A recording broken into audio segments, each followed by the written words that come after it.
모든 것은 얼반스타인이라는 도시에서 시작됩니다. 그곳에는 노인 한 명이 살고 있었는데 자신이 세상에서 가장 위대한 존재라고 생각하는 사람이었죠. 주변 사람들은 모두 그를 오만한 노인으로 알고 있었습니다. 그는 일성 마법밖에 모르는 인간이었지만 사람들에게 자신이 대마법사라고 떠들고 다녔습니다. 그리고 만약 의심이라도 하면 사람들을 때리기 시작했죠. 이 모든 이야기를 전하는 건 바로 우리의 주인공입니다. 흰머리에 정말 붉은 눈을 가진 스타일이 멋진 아이죠. 그리고 그 아이가 마법을 배운 건 바로 그 노인에게서였습니다. 거창한 이유가 있었던 건 아닙니다. 노인은 자만심에 가득 차서 대단한 스승 노릇을 하고 싶어 했을 뿐이고 아이는 그저 마법의 기초를 배우고 싶었을 뿐이니까요. 봄과 여름, 시간이 흘렀고 아이가 주변에 만화를 휘날리며 앉아있는 모습을 보며 노인은 잠깐만 하고 생각합니다. 이 녀석이 정말로 이해하기 시작한 건가? 만화의 흐름을요. 그때 아이가 눈을 뜹니다. 그의 손에서 마법이 뿜어져 나오고 멀리 있는 나무에 박히는 화살을 만들어냅니다. 노인은 그저 그 자리에 서서 식은땀을 흘리며 완전히 얼어붙어 버렸죠. 그리고 그렇게 노인에게 배우기 시작한 지 1년 만에 그는 일성 마법사가 되었습니다. 밤이 깊어지자 노인이 말합니다. 듣거라, 꼬맹아. 제도에는 말이다. 이 얼반스타인과 비교하면 너보다 훨씬 재능 있는 자들이 널려 있단다. 내 나이에 벌써 삼성인 아이들도 있지. 내가 하고 싶은 말은 자만하지 말라는 거다. 내가 하는 것쯤은 누구나 넘어설 수 있어. 어차피 너도 이성에서 막힐 확률이 높으니까.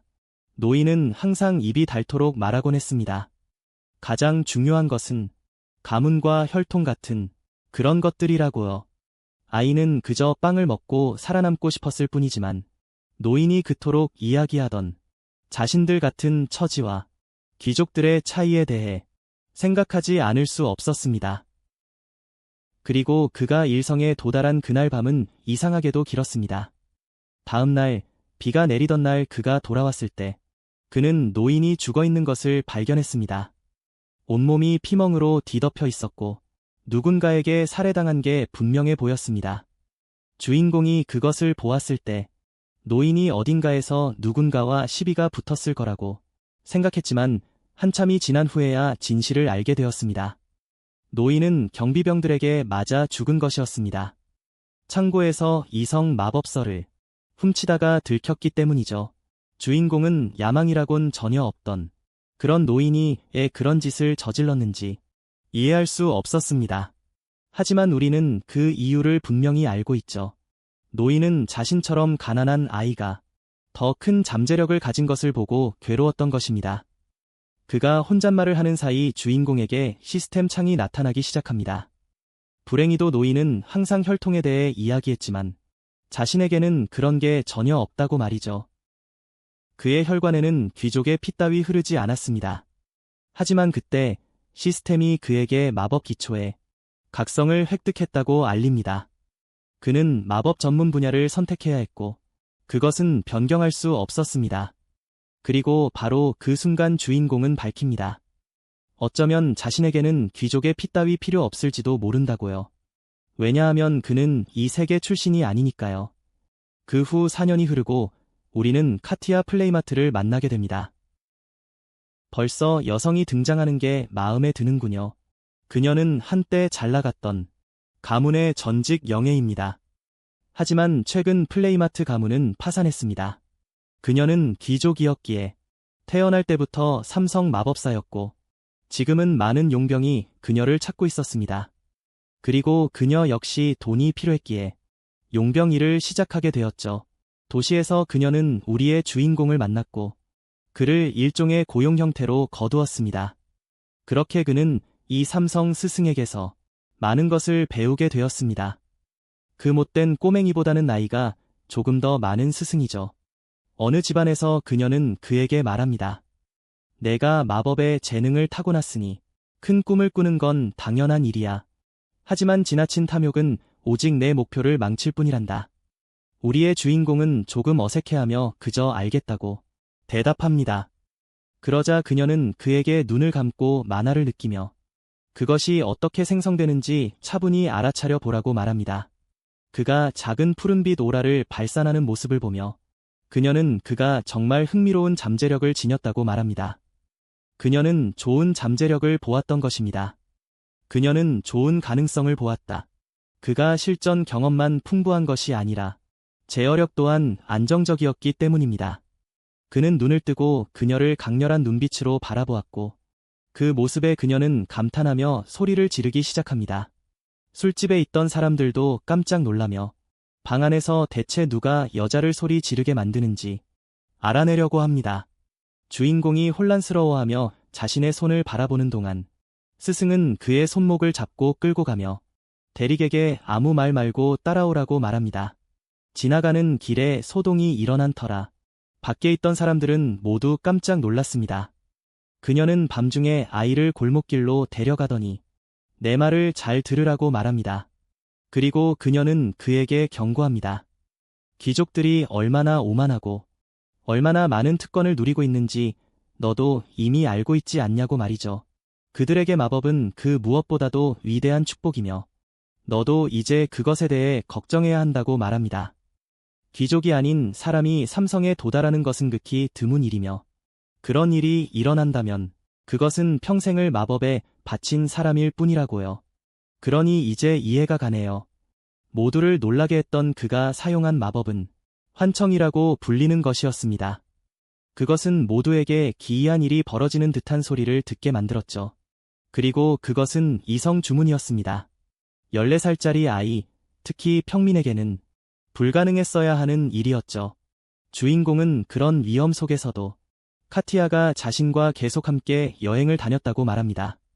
그리고 가끔은 그녀가 귀족으로 살았던 시절에 사교계가 어땠는지 이야기해 주기도 했습니다. 1년이 흘렀고 연상의 그녀는 주인공을 떠났습니다. 그녀가 아이를 떠난 이유는 엘베스터 백작이라는 사람이 그녀를 개인 과외 스승으로 초빙했기 때문인 것 같습니다. 제도에서 무시할 수 없는 강력한 가문이었기에 아이와 함께하는 편안한 솔로 생활을 좋아했던 카티아조차도 거절할 수 없었습니다. 그런 강력한 귀족 가문에 스승이 되는 것은 엄청난 기회였기 때문입니다. 그녀는 떠나면서 우리의 주인공에게 선물로 이성 마법서를 주었습니다. 그리고 또 1년이 흘러 그는 길을 나섭니다. 그는 모든 것을 배웠음이 틀림없습니다. 그것을 마스터한 꼬마 골칫덩이 말이죠. 그는 16세에 이미 거물 마법사였고 여기서 멈출 생각이 전혀 없었다고 말합니다. 그는 16세에 이미 대단한 마법사였고 여기서 멈출 생각이 전혀 없었다고 말합니다. 하지만 지금 우리는 벨덴의 주점에 와 있습니다. 16살의 나이에 주점에 와 있는 아이네요.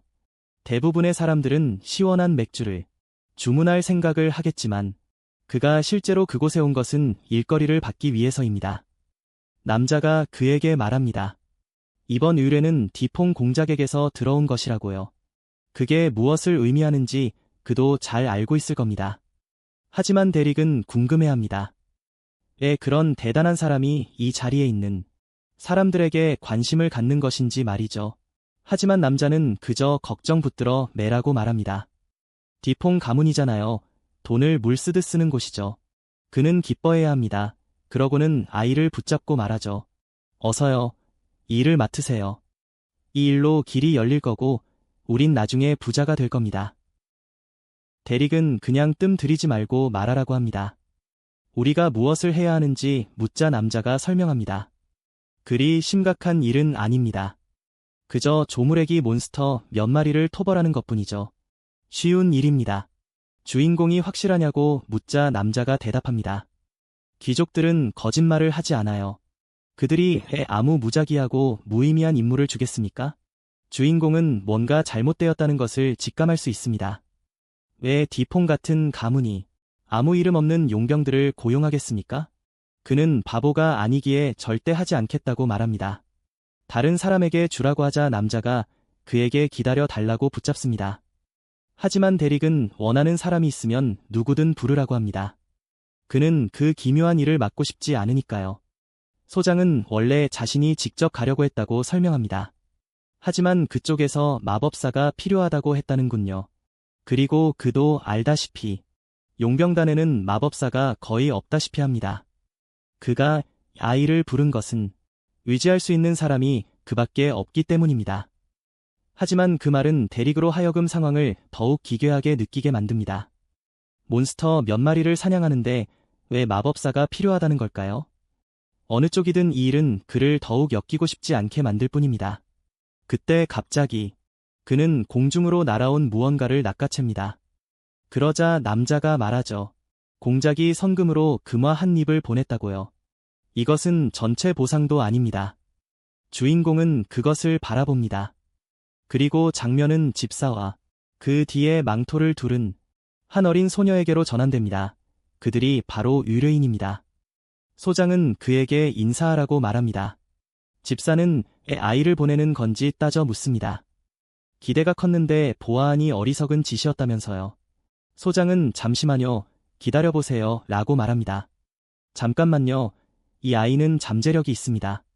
제가 아는 이들 중 가장 강인한 녀석이니까요. 하지만 집사는 말합니다. 아이의 손에 내 임무를 맡길 순 없다고요. 그때 한 여성이 다가와 무언가를 속삭입니다. 옆에 있는 소녀를 바라보더니 이내 묻습니다. 내 이름이 대릭 맞지? 그럼 따라오너라. 이야기를 나누자고 하더니 이제 우리는 디팽 공장령에 도착합니다. 고블린 한 마리가 가슴에 화살을 맞습니다. 주인공은 고개를 들더니 다른 고블린의 목을 베어버립니다. 또 다른 녀석이 뒤에서 습격해 오지만 그는 옆으로 한 걸음 피하며 차가운 시선을 보냅니다. 또 한 발의 화살이 고블린의 뒷덜미에 꽂힙니다. 그러고는 아무 이유 없이 그냥 구워버리려고 한 녀석에게 감전을 일으킵니다. 그 일이 끝난 후 그는 장교에게 돌아서며 다 끝났다고 말합니다. 그들을 고용한 사람들이 모두 그곳에 서서 지켜보고 있습니다. 전혀 의심할 여지 없이 말이죠. 그렇군요. 그렇게 많이 생포하다니 흥미롭구나. 그리고 어린 소녀는 그저 미소를 짓고 있습니다. 주인공의 삶에 골칫거리가 찾아오는 순간이군요. 우리는 다시 주점으로 돌아왔고 금발의 여성이 몹시 분노하고 있습니다. 대릭이 귀족의 사냥개가 되었다는 사실에 화가 난 것이죠. 소장은 폴리니아에게 진정하라고 말합니다. 손님들이 가득 차 있으니까요. 하지만 그녀는 어리석은 짓이라고 말합니다. 평민이 귀족과 엮이려고 노력하는 것 자체가 말이죠. 소장이 말합니다. 내가 이렇게 행동하는 걸 보니 그가 얼마를 받았는지 모르는 게 분명하구나. 그녀는 알고 싶지도 않다고 말합니다. 그 어떤 돈도 자신을 굴복시킬 만큼의 가치는 없다면서요. 그때 소장이 손을 펴자 그녀가 반응합니다. 뭐라고요? 은화 한 입을 줬다고요? 소장은 아니라고 답합니다. 그녀는 얼어붙었다가 갑자기 흥분하며 금화 한 잎이었냐고 묻습니다. 그러고는 곧바로 자신도 귀족의 발을 핥게 해달라고 애원하기 시작합니다. 자신도 한 마리의 작은 사냥개가 되고 싶어 하네요. 시간이 흐르고 그녀가 뻗어버리자 소장은 일이 어땠는지 묻습니다. 주인공은 별일 없었다고 말합니다. 그저 고블린 몇 마리를 잡은 것뿐이라고요. 소장은 이상하다는 듯 묻습니다. 왜 고블린을 잡는데 그렇게 큰 돈을 줬을까? 그는 알 길이 없다고 말합니다.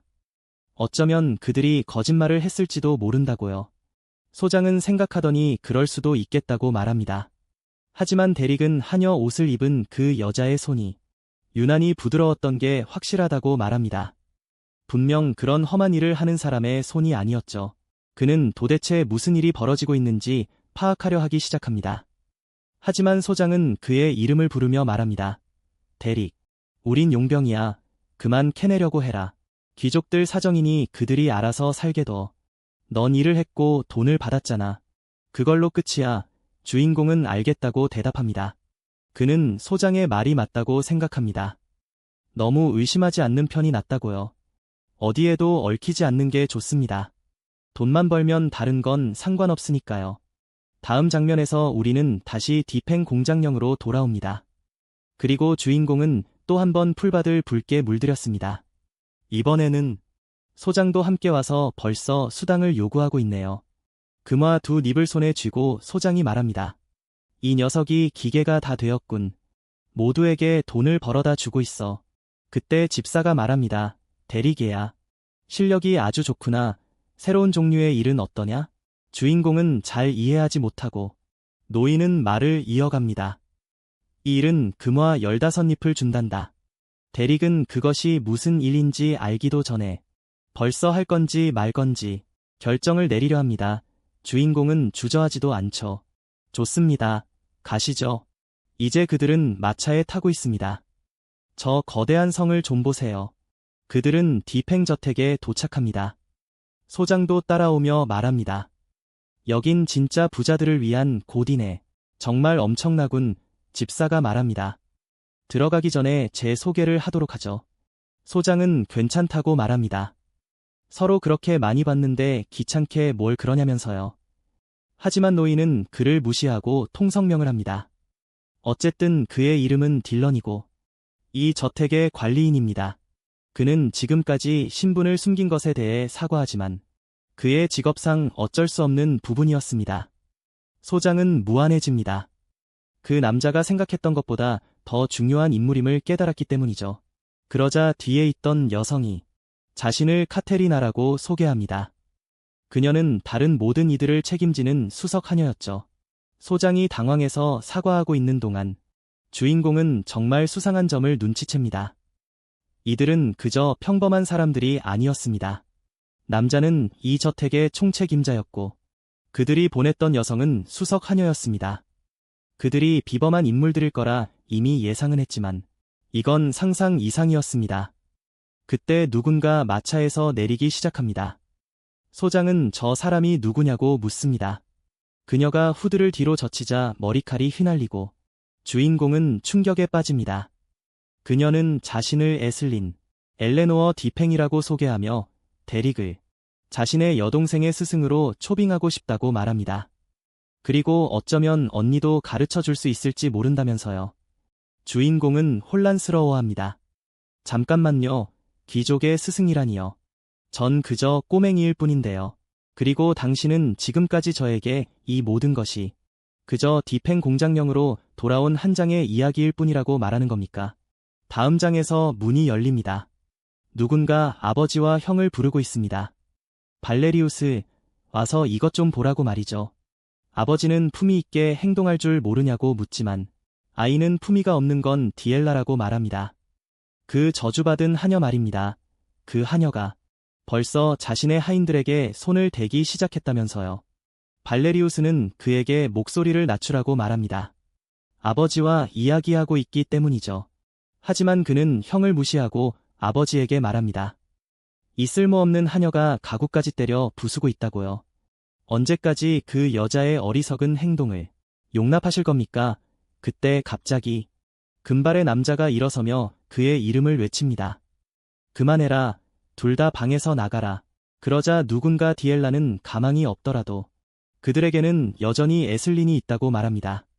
그렇기에 차라리 디엘라를 사라지게 만드는 편이 낫다고요. 아버지는 그것이 자신의 결정이 아니라고 말하며 상황을 이해해 보려 합니다. 보아하니 이 하녀는 디엘라의 소속이고 레그는 그곳에서 깽판을 치며 그녀가 가문을 파멸로 이끌 것이라 말하고 있습니다. 그때 아버지가 갑자기 머리에 손을 얹더니 그의 얼굴을 탁자 위로 내리꽂아 버립니다.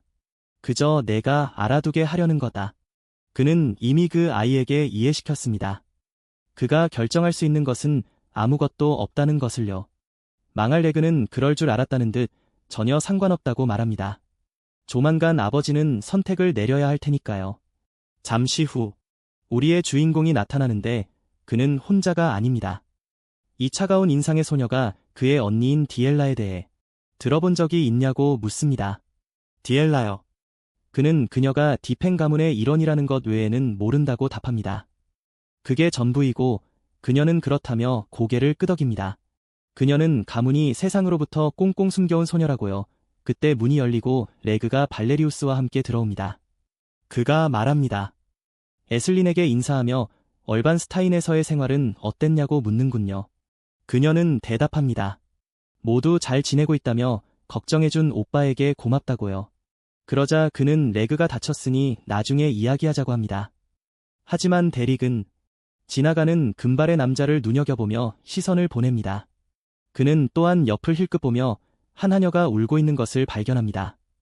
이제 거실로 장면이 전환되고 아버지가 말합니다. 에슬린이 건강해 보여서 보기 좋구나.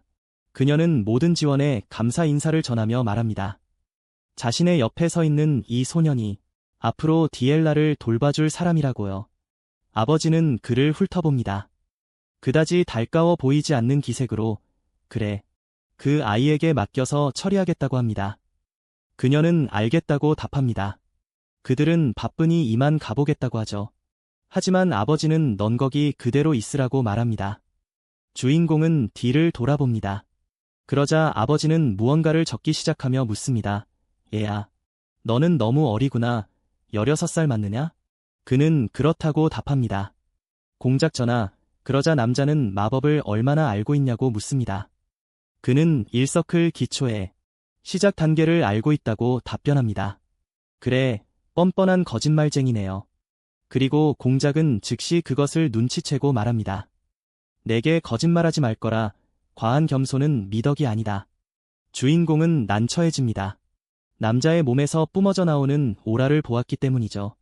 그 남자는 최소 5서클 이상의 마법사였습니다. 대릭은 기분을 상하게 해드려 죄송하다고 사과합니다. 그러자 공작은 괜찮다고 말합니다. 아이가 왜 그렇게 행동했는지 이해한다면서요. 지나친 재능은 오히려 주인을 집어삼킬 수도 있는 법이니까. 그렇다 해도 아이의 나이와 옷차림으로 보아 그가 기대했던 그런 스승의 모습은 아니라고 합니다. 주인공은 자신이 그저 용병일 뿐임을 인정합니다. 공작은 그것으로 됐다고 말합니다. 에슬린이 그를 선택했다면 더는 아무 말도 하지 않겠다며 지금 이 순간부터 디엘라가 머무는 곳이라면 어디든 출입할 수 있도록 보장하겠다고 합니다. 어린 하녀가 그를 그곳으로 안내할 테니 이만 물러가라고 말이죠. 하지만 대릭은 한 가지 묻고 싶은 게 있다고 말합니다. 공작은 말해보라고 허락합니다. 그러자 주인공은 자신이 용병이며 돈을 받은 일은 항상 끝까지 완수한다고 말합니다. 하지만 에슬린 영예께서 아주 구체적인 의뢰를 하셨다고요. 디엘라에게 마법을 가르쳐서 그녀가 사교계의 일원이 될 수 있게 해달라는 의뢰 말입니다. 아버지는 왜 당연한 소리를 늘어놓느냐고 묻습니다. 주인공은 대답합니다. 그 의뢰를 완수하려면 자신에게도 한 가지 청이 필요하다고요. 공작은 이해하지 못하는데 장면은 미확인 비행 물체가 빙글빙글 회전하며 하녀의 머리를 내리칠 뻔한 상황으로 전환됩니다. 하녀는 디엘라 아가씨에게 사과하고 있지만 소녀는 사과 따윈 아무 소용없다고 말합니다. 당장 내 눈앞에서 사라졌어야 했다며 안 그러면 그 한심한 얼굴에 다른 걸 던져버리겠다고 협박합니다. 보아하니 확실히 다루기 힘든 아이네요. 차를 마시는 동안 아버지는 왜 하필 그 대릭이라는 아이를 골랐는지 묻습니다. 다른 가문의 귀족을 고를 수도 있었을 텐데 평민이 귀족을 가르칠 수 있다는 것 자체가 기이하고 흔치 않은 일이니까요. 그녀는 이미 대륙에 재능 있는 스승이란 스승은 거의 다 시도해 보았다고 말합니다. 하지만 그들 모두 그만두었죠. 그녀는 마법을 사용할 수 있는 사람이라면 누구든 절실했습니다. 그리고 그가 용병이니만큼 어쩌면 귀족들은 모르는 무언가를 알고 있을지도 모른다고요. 누가 알겠어요. 이제야 그가 제이든이라는 걸 깨달았습니다. 잠시 가문의 아버지와 착각했네요. 그리고 그는 말합니다. 글쎄요. 대릭이 아는 것은 몇 가지 안 됩니다. 그의 옛 스승이 귀족 가문 출신의 여성이었기 때문이죠. 그러니 어쩌면 잠재력이 있을지도 모릅니다. 에슬린이 말합니다. 적어도 용병치고는 품이 있고 예에 바른 것 같았다고요. 제이드는 그녀가 사람을 보는 안목에 있어서는 여전히 배울 게 많다고 말합니다. 그녀는 정말 아무것도 모르는군요. 대릭은 거리에서 자란 마법사입니다. 오랫동안 용병으로 일해온 아이죠. 그녀는 그 아이가 어떻게 여전히 살아남아 임무를 맡고 있다고 생각하는 걸까요? 그는 친절한 사람이니까 문 앞으로 다가와 노크를 합니다. 아무 대답이 없자 그는 마음에 들어 하지 않습니다. 그래서 문고리를 잡습니다. 그는 문을 열고 인사합니다. 안녕, 내 이름은 대릭이야. 실례지만 들어갈게. 그녀는 여전히 등을 돌린 채 그에게 더 가까이 오라고 말합니다. 그가 다가가자 갑자기 그녀가 웃음을 터뜨립니다. 그리고 난데없이 그의 얼굴에 무언가를 던져버리죠. 그는 아무런 반응도 하지 않고 그저 돌부처처럼 서 있습니다. 어린 소녀는 거기서 뭐 하냐고 묻습니다. 왜 하수구 쥐새끼를 자신의 방에 들여보냈냐면서요. 그러더니 다가와 그가 거리의 쓰레기라는 소문을 들었다고 말합니다. 그녀는 의자를 가져옵니다. 바보처럼 위로 올라가더니 그에게 양동이째로 들이붓습니다. 고향 도시를 기억하라며 말 그대로 오물을 부은 것이죠. 그럼에도 그는 아직 한마디도 하지 않았습니다.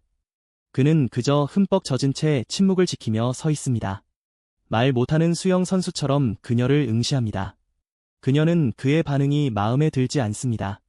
그러더니 그의 가슴을 발로 차버립니다. 그는 쓰레기처럼 쓰러집니다. 그녀는 팔짱을 낀 채 신발을 벗습니다. 냄새가 난다며 그에게 신발을 던져버리죠. 잠깐만, 뭐라고요? 아니요.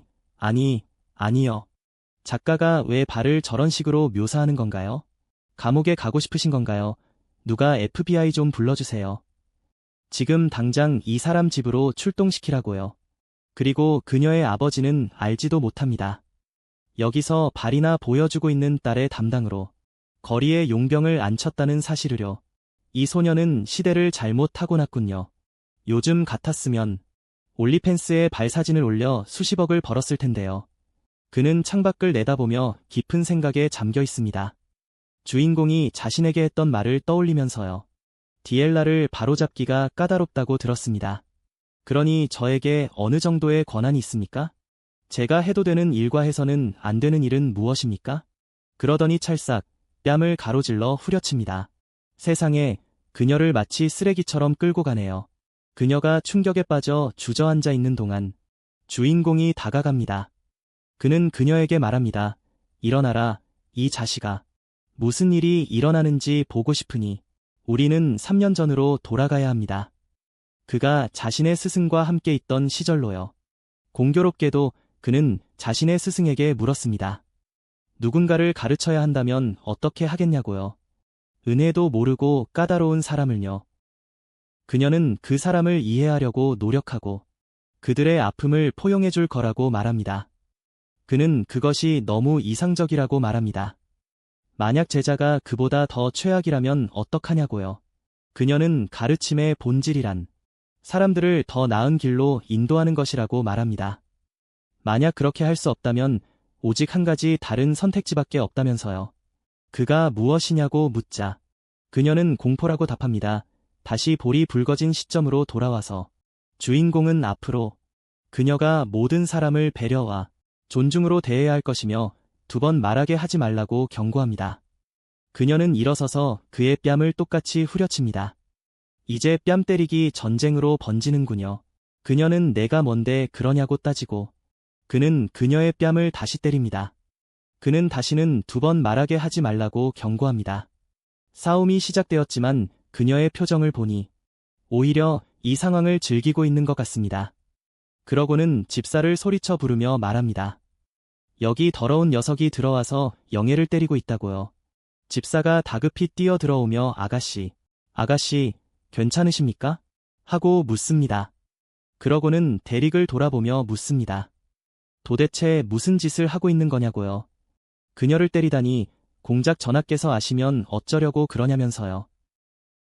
그때 주인공이 그의 얼굴을 똑바로 쳐다보며 말합니다. 공작 전하, 디팽 대공 전하께서 저에게 제 방식대로 그녀를 교육할 수 있는 전권을 주셨습니다. 저는 어떤 방법이든 사용할 수 있죠.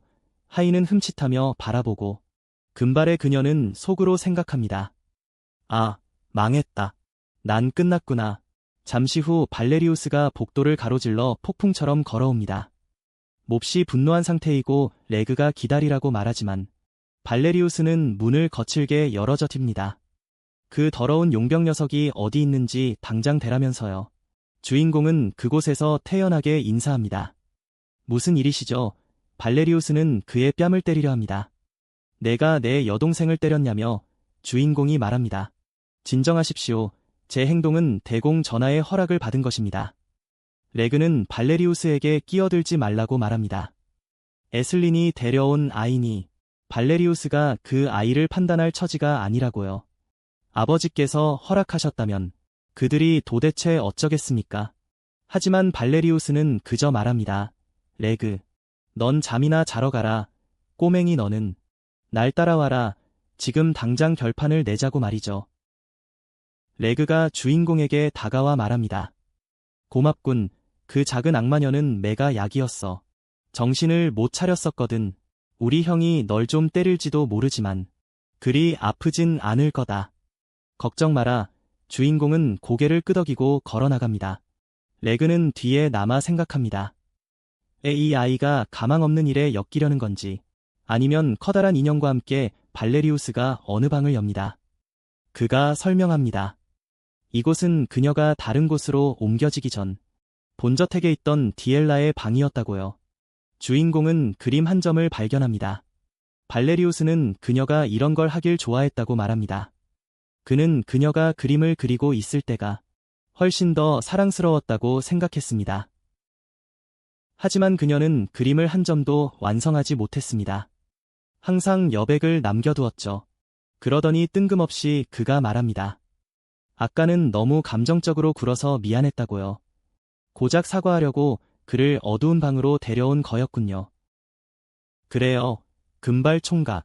물러나세요. 주인공은 상관없다고 말합니다. 하지만 왜 자신을 여기로 데려왔는지 묻자 발레리우스가 설명합니다. 디엘라가 처음부터 맞을 짓만 골라 하던 아이는 아니었다고요. 하지만 어느 순간부터 그녀는 귀족의 혈통을 가진 것에 집착하기 시작했습니다. 그래서 가문에서 쫓겨나 그 별채에 감금된 것이었죠. 그는 무엇이 그녀를 그렇게 만들었는지조차 이해할 수 없다고 합니다. 발레리우스가 그녀가 일성 주문조차 마스터하지 못한다는 이야기를 하는 동안 주인공은 책들을 살펴보기 시작합니다. 그때 발레리우스가 그의 어깨에 손을 얹으며 그녀를 구해달라고 애원하자 주인공이 말합니다. 잠깐만요. 이 책들에 남겨진 수많은 필기들을 보니 그녀가 마법을 포기한 것 같지는 않군요. 그는 이것들이 모두 아카데미의 교재들이라는 걸 알아차립니다. 발레리우스는 귀족이라면 당연한 일이라고 말합니다. 주인공은 옆을 돌아봅니다. 또 다른 미완성 그림을 발견하죠. 그는 책을 덮으며 알겠다고 말합니다. 그가 노력해 보겠다고요. 그날 밤 늦은 시각, 소녀는 잠들어 있습니다. 그때 갑자기 물 한 양동이가 그녀에게 쏟아지고 그녀는 깜짝 놀라 잠에서 깨어납니다. 주인공이 묻습니다. 이런 시각에 잠이 오냐고요. 그녀는 분노하며 깨어나 미쳤냐고 따져 묻습니다. 그는 그저 자신을 따라오라고 말합니다. 갈 곳이 있다면서요. 그는 그녀를 끌고 가고 그녀는 미쳤냐고 묻습니다. 자신에게 그렇게 손을 대다니 말이죠. 그는 아무것도 할 수 없는 하녀들을 지나쳐 그녀를 끌고 갑니다. 이제 그는 그녀를 들판으로 데려갑니다. 숲을 속으로 말이죠. 그리고 자비 없이 그녀를 바닥에 내동댕이 칩니다. 그녀가 말합니다. 내가 무슨 짓을 하려 하든 상관없다고요. 아무것도 통하지 않을 거라 하자 그녀가 말을 듣지 않으니 재미있는 사실을 하나 알려주겠다고 그가 말합니다. 그는 그녀에게 마법을 가르칠 생각이 전혀 없다고 합니다. 그저 귀족들을 때리는 걸 좋아할 뿐이라고요. 그녀는 뭐라고, 진짜야? 하는 반응입니다. 아무도 내게 그런 말은 안 해줬다 하자 그가 말합니다. 당연한 거 아니겠냐고요. 그는 평생을 귀족들 때문에 고통받으며 살았습니다. 그것이 그가 스승이 되기로 결심한 이유였습니다. 그렇게 하면 귀족 영예들을 때릴 핑계로 삼을 수 있으니까요.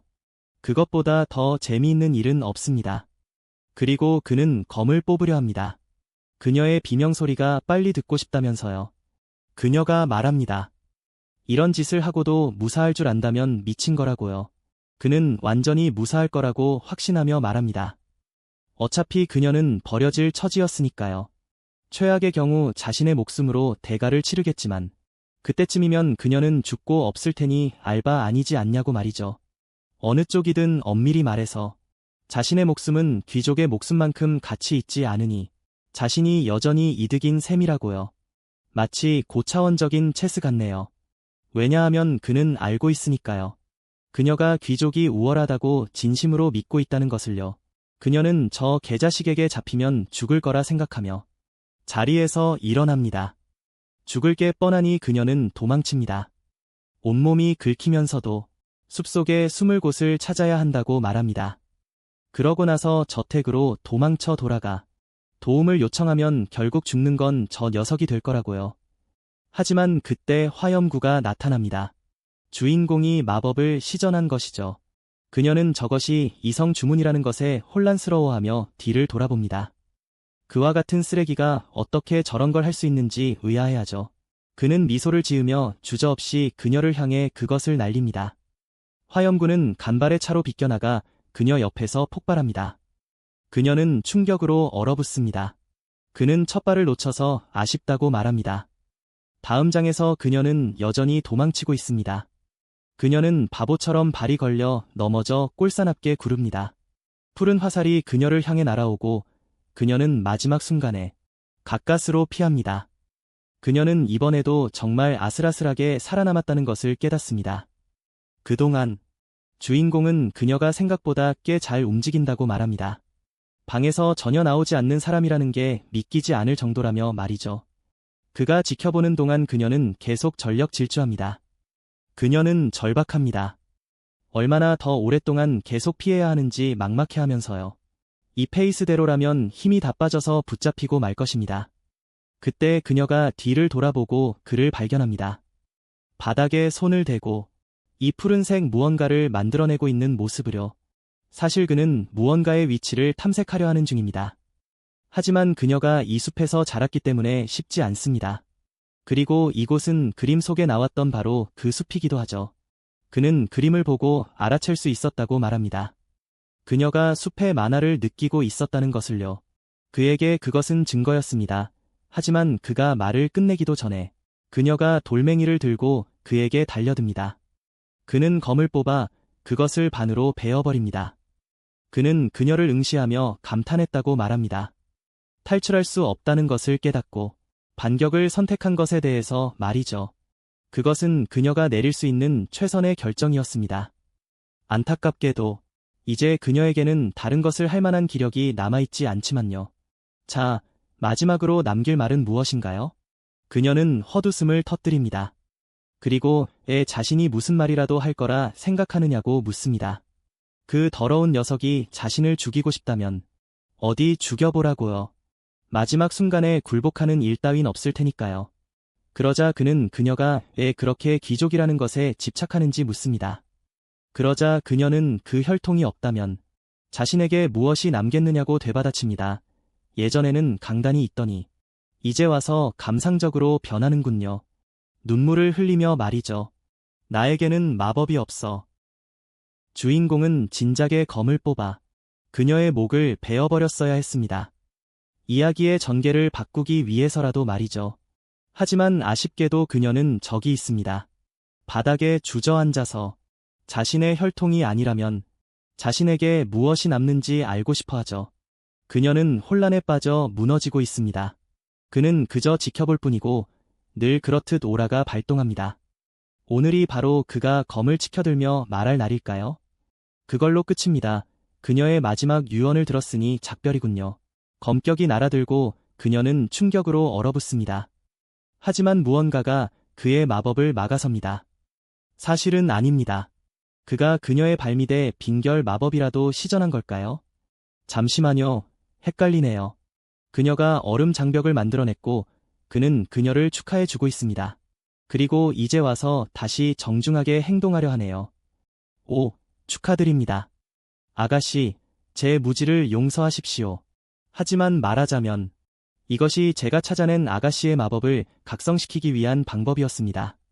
그녀는 당연히 몹시 분노하고 그러더니 갑자기 울음을 터뜨립니다. 얼음 결정들 사이로 하늘에는 달이 떠 있네요. 잠시 후 그는 그녀가 야생파에 속하는 것이 확인되었다고 말합니다. 그녀는 잘 이해하지 못하죠. 그래서 그가 설명합니다. 그것은 대부분의 귀족들은 규율파를 통해 마법을 배우며 두 가지 학습 스타일 모두 마법이기는 하지만 그것을 마스터하는 길은 완전히 다르다고요. 그녀는 야생파이기 때문에 이론에 너무 지나치게 자신을 몰아붙였고 그것이 그녀가 실패한 이유였습니다. 엄밀히 말해 그저 잘못된 옷을 입은 것만의 문제는 아니었습니다. 그것은 자신의 손가락에 절대 맞지 않을 반지를 끼우려고 애쓰는 것과 같았죠. 그녀가 묻습니다. 자신이 그 야생파라는 것에 속한다는 걸 그가 어떻게 알았는지요. 그는 그녀가 그린 그 그림을 보았다고 말합니다. 그 그림이 그에게 명확히 알려주었다고요. 그녀가 자연 속 만화의 흐름을 이해할 수 있다는 것을요. 그리고 보통 대부분의 야생 마법사들은 그런 재능을 가지고 있습니다. 자, 어서요. 일어나세요. 걸을 수 있잖아요. 스스로 잘 헤쳐나가 보세요. 어쨌든 만화를 각성하는 데는 성공했지 않습니까? 하지만 여기서부터 갈 길은 멉니다. 내일부터는 당신의 자연 만화를 발산하는 법을 가르쳐 드리겠습니다. 그녀가 그를 불러 세우더니 툭 던지듯 고맙다는 인사를 건넵니다. 별일 아니라는 듯 미소도 없이 말이죠. 그저 얼른 가자며 다음 날 하늘에는 태양이 눈부시게 빛나고 있습니다. 그녀는 자신의 에너지를 발산해 보려 하며 잠에서 깨어납니다. 찰나의 순간 만화가 맴돌더니 이내 연기로 변해버립니다. 그녀는 즉시 침실문을 거칠게 열어젖히며 하녀를 깜짝 놀라게 만듭니다. 그 바람에 하녀는 옷에 온통 물을 쏟아버렸죠. 하녀는 공포에 질립니다. 왜냐하면 변기를 혀로 청소하게 만들 거라는 걸 잘 알고 있었으니까요. 그녀는 바닥에 입을 맞추며 사죄합니다. 하지만 소녀는 달라져 있었습니다. 그녀는 똑같이 미안하다고 사과하며 옆을 지나쳐갑니다. 그리고 다음부턴 조금만 더 조심하라고 일러두죠. 불쌍한 하녀는 도대체 무슨 일이 일어난 건지 이해하지 못합니다. 오늘은 아무도 그녀의 머리를 변기 뚫어뻥으로 쓰지 않을 모양이군요. 그녀가 계속 걸어가자 다른 하녀들이 감탄합니다. 안 맞았다니 정말 기적이야. 그동안 동네의 해리포터는 잠을 자고 있습니다. 그때 문을 요란하게 두드리는 소리가 들립니다. 그는 또 무슨 일이냐는 반응이죠. 집사가 사과하며 말합니다. 아가씨께서 선생님과 이야기를 나누고 싶어 하십니다. 그녀는 그곳에 양손을 허리에 얹은 채 서서 자신이 발산한 만화를 제어하는 법을 설명하라고 명령합니다. 그리고 딜런은 그 말을 듣고 깜짝 놀라며 멈춰섭니다. 아가씨께서 만화를 발산하셨다고요? 뭐라 하셨습니까? 그녀는 주인공을 바라보며 말합니다. 어쨌든 오늘 가르쳐 주겠다고 했으니 그때가 된 거라고요. 그는 문을 쾅 닫으며 나중에 다시 오라고 말합니다. 딜런은 그 사실에 벅차올라 하고 그녀는 분통을 터뜨리며 물건들을 발로 차고 소리를 지릅니다. 그리고 그는 아무 일도 없었다는 듯 곧바로 다시 잠을 청합니다. 다음 날 다시 해가 떴고 하녀들은 충격에 빠져 서성거리고 있습니다. 너도 들었어? 디엘라 아가씨가 이제 5분마다 접시를 깨뜨리지 않으셔. 마법을 각성하셨다는 소문이 돌던데 그게 정말이야, 라이? 인간 레이더 같은 소문통이 그 말을 듣고 즉시 자세한 내용을 파악하려 합니다. 잠깐만요. 방금 뭐라고 하셨습니까? 남작의 시점으로 돌아와. 그는 내 딸이 마법을 각성했다니 그게 무슨 소리냐고 묻습니다. 발레리우스가 그렇다고 답하죠. 모든 하인들이 확인해 주었다고요. 남작은 잘 되었다며. 다행이라고 하지만 레그가 끼어듭니다. 아버지, 너무 들뜨지 마세요. 고작 마법을 각성했을 뿐이지 걔는 여전히 쓰레기니까요. 발레리우스는 그에게 그만하라고 다그칩니다. 누이를 축하해줘야지 말입니다. 그녀를 모욕하는 대신에 말이죠. 아버지는 지켜보고 있고 레그는 말합니다. 다들 걔가 얼마나 포악하게 군지 잊어버린 게 분명해요. 고작 그런 작은 결과로 바뀌는 건 아무것도 없어요. 아버지는 그저 앉아 듣기만 하며 멈추지 않고 무언가를 적고 있습니다. 도대체 뭘 그렇게 적고 계시는 건가요? 자기계발서라도 쓰시나요? 펜 좀 잠시 내려놓아 보세요. 장면이 전환되어 다시 눈부신 태양이 비춥니다. 소녀는 침대에 있고 주인공은 왜 그렇게 기운이 없어 보이냐고 묻습니다. 그녀는 기운이 없는 게 아니라 몹시 화가 난 것이라고 말합니다. 그는 그렇게 귀여운 척해봐야 소용없다고 하죠. 그녀는 귀여운 척하는 게 아니라 화가 난 거라 하고 그는 그만 뾰로통에 있으라고 말합니다. 마법을 배우는 데는 따라야 할 단계가 있으니까요. 그녀는 화 안 났다며 달려들다가 그의 매서운 눈빛을 보고는 즉시 뒤로 물러서며 미안하다고 중얼거립니다. 그는 자리에 앉아 마법을 쉴 새 없이 쓰려고만 하면 몸이 지칠 뿐이라고 말합니다. 자신의 경험으로 잘 알고 있다면서요. 휴식도 공부만큼이나 중요하다고 말이죠. 그리고 이제 충분히 쉬었으니 배울 시간이라 하자 그녀는 여전히 삐친 상태로 알겠다고 합니다. 그놈의 스승 노릇 어디 한번 해보라며 말이죠. 그는 다른 방법을 원하냐고 묻고 그녀는 어젯밤을 떠올리며 당연히 싫다고 답합니다.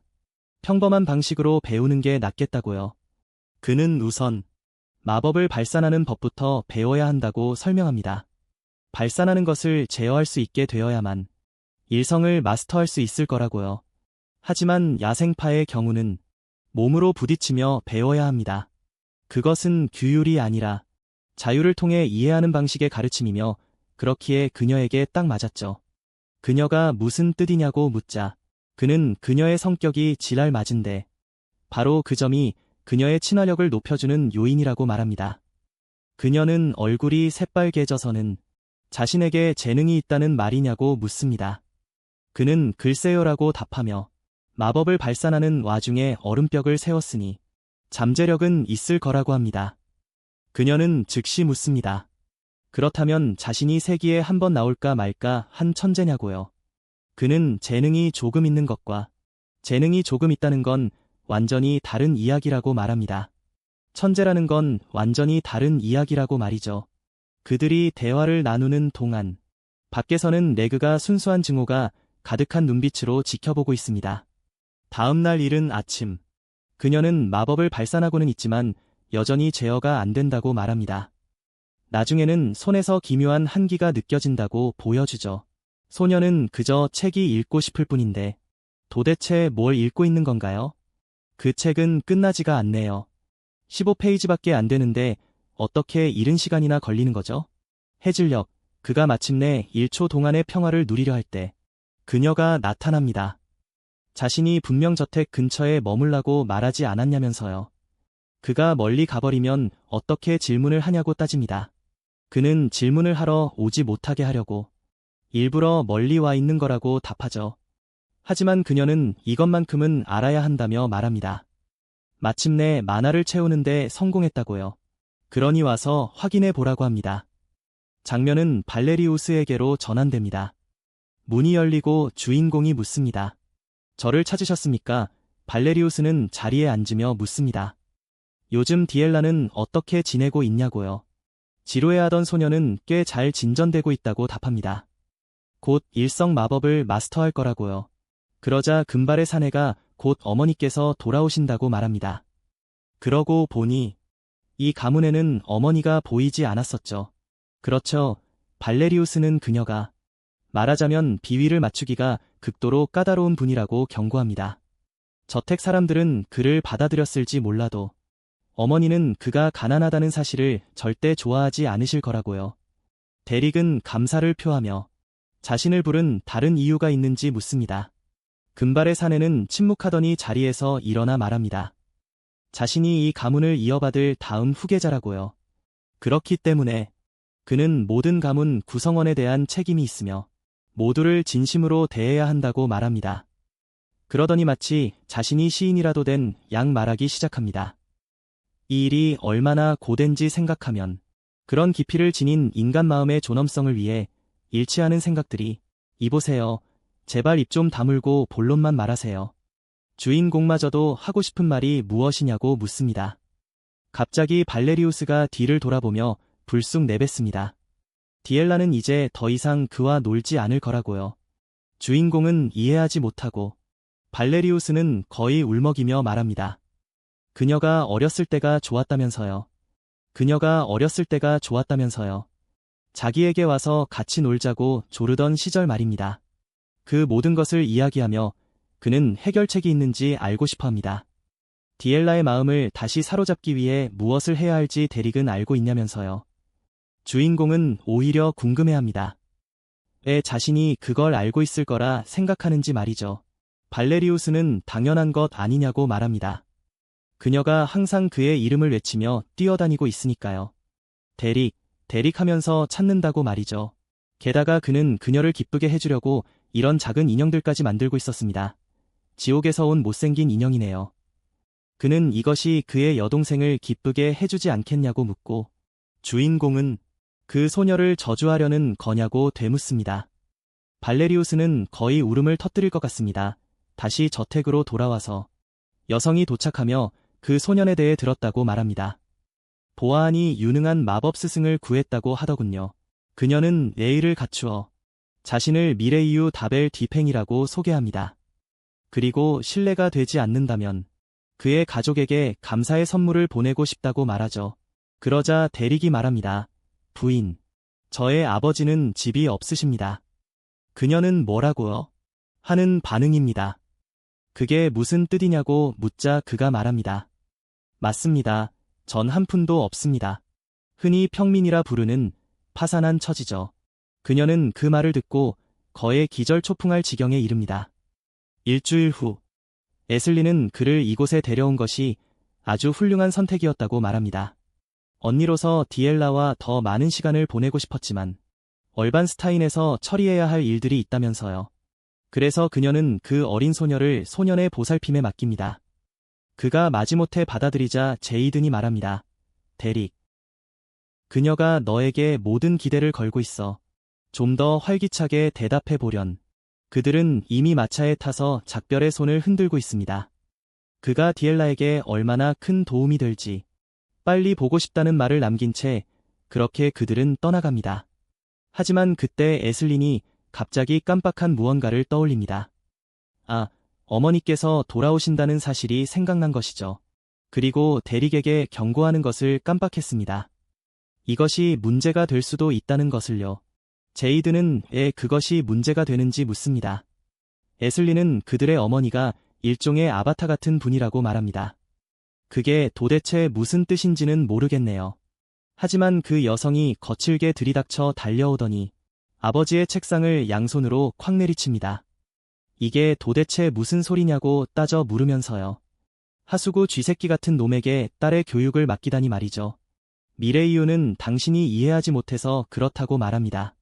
미레이유는 당신이 이해하지 못해서 그렇다고 말합니다.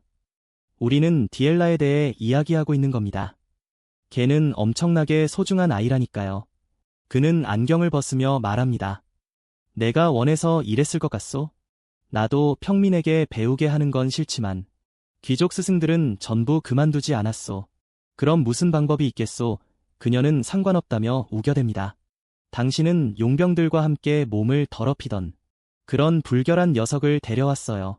그는 그녀가 유능한 마법 스승을 구하는 게 얼마나 어려운 일인지 전혀 모르고 있다고 말합니다. 게다가 대릭은 에슬린이 추천한 인물이요. 그녀는 얼굴을 감싸지며 그런 건 중요하지 않다고 말합니다. 적어도 최소한의 자격은 갖추고 있어야죠. 왜 자신의 남동생인 플랜을 데려오지 않았나요? 전에는 바빴을지 몰라도 지금은 다를 텐데요. 그라면 시간이 날 거라 하자 공작이 묻습니다. 방위 사령관더러 과외 스승이 되라는 소리를 진심으로 하는 거요? 영지를 다스리는 게 장난인 줄 아는구려. 하지만 그녀는 남편에게 말합니다. 사교계에서 우리 딸의 명성이 망가지는 것 또한 위험한 일이라고요. 당신은 깨닫지 못하고 있어요. 스승이 가장 중요한 부분이라는 것을요. 그리고 그 가장 중요한 역할에 평민을 앉히다니요. 그때 문이 열립니다. 그리고 철없는 금발 소년이 걸어 들어오죠. 어머니, 진정하세요. 제발요, 여기 오시자마자 싸우기만 하실 겁니까? 하지만 어머니는 발레리우스더러 비키라고 말합니다. 이건 극도로 중요한 상황이며 그들이 해결해야만 하는 일이라고요. 가장 중요한 문제는 그 마법사가 정말로 걔를 가르칠 만한 자격을 갖추고 있느냐는 겁니다. 그때 레그가 그들 뒤에 나타나 자신도 동감이라고 말합니다. 어머니는 반색하고 그는 말합니다. 그래요. 귀족들 사이에 평민 출신의 그런 녀석이 있는 건 당연히 정상이 아니죠. 그에게 충분한 재능이 있다면야 레그인 저도 문제 삼지 않을 겁니다.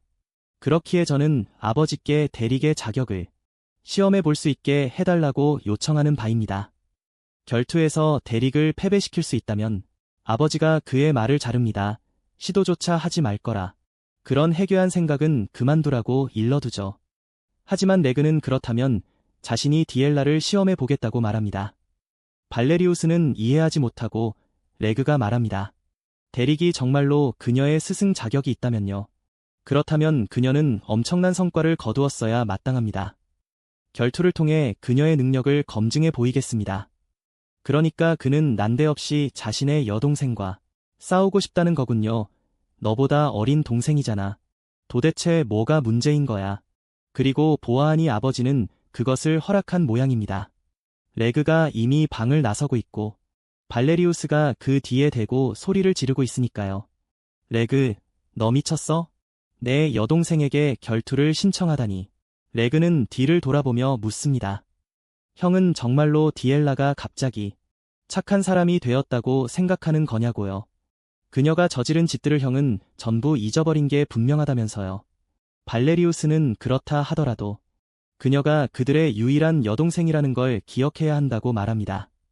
같은 피를 나눈 혈육이니까 그래야만 한다고 하자. 레그가 그의 말을 가로채며 말합니다.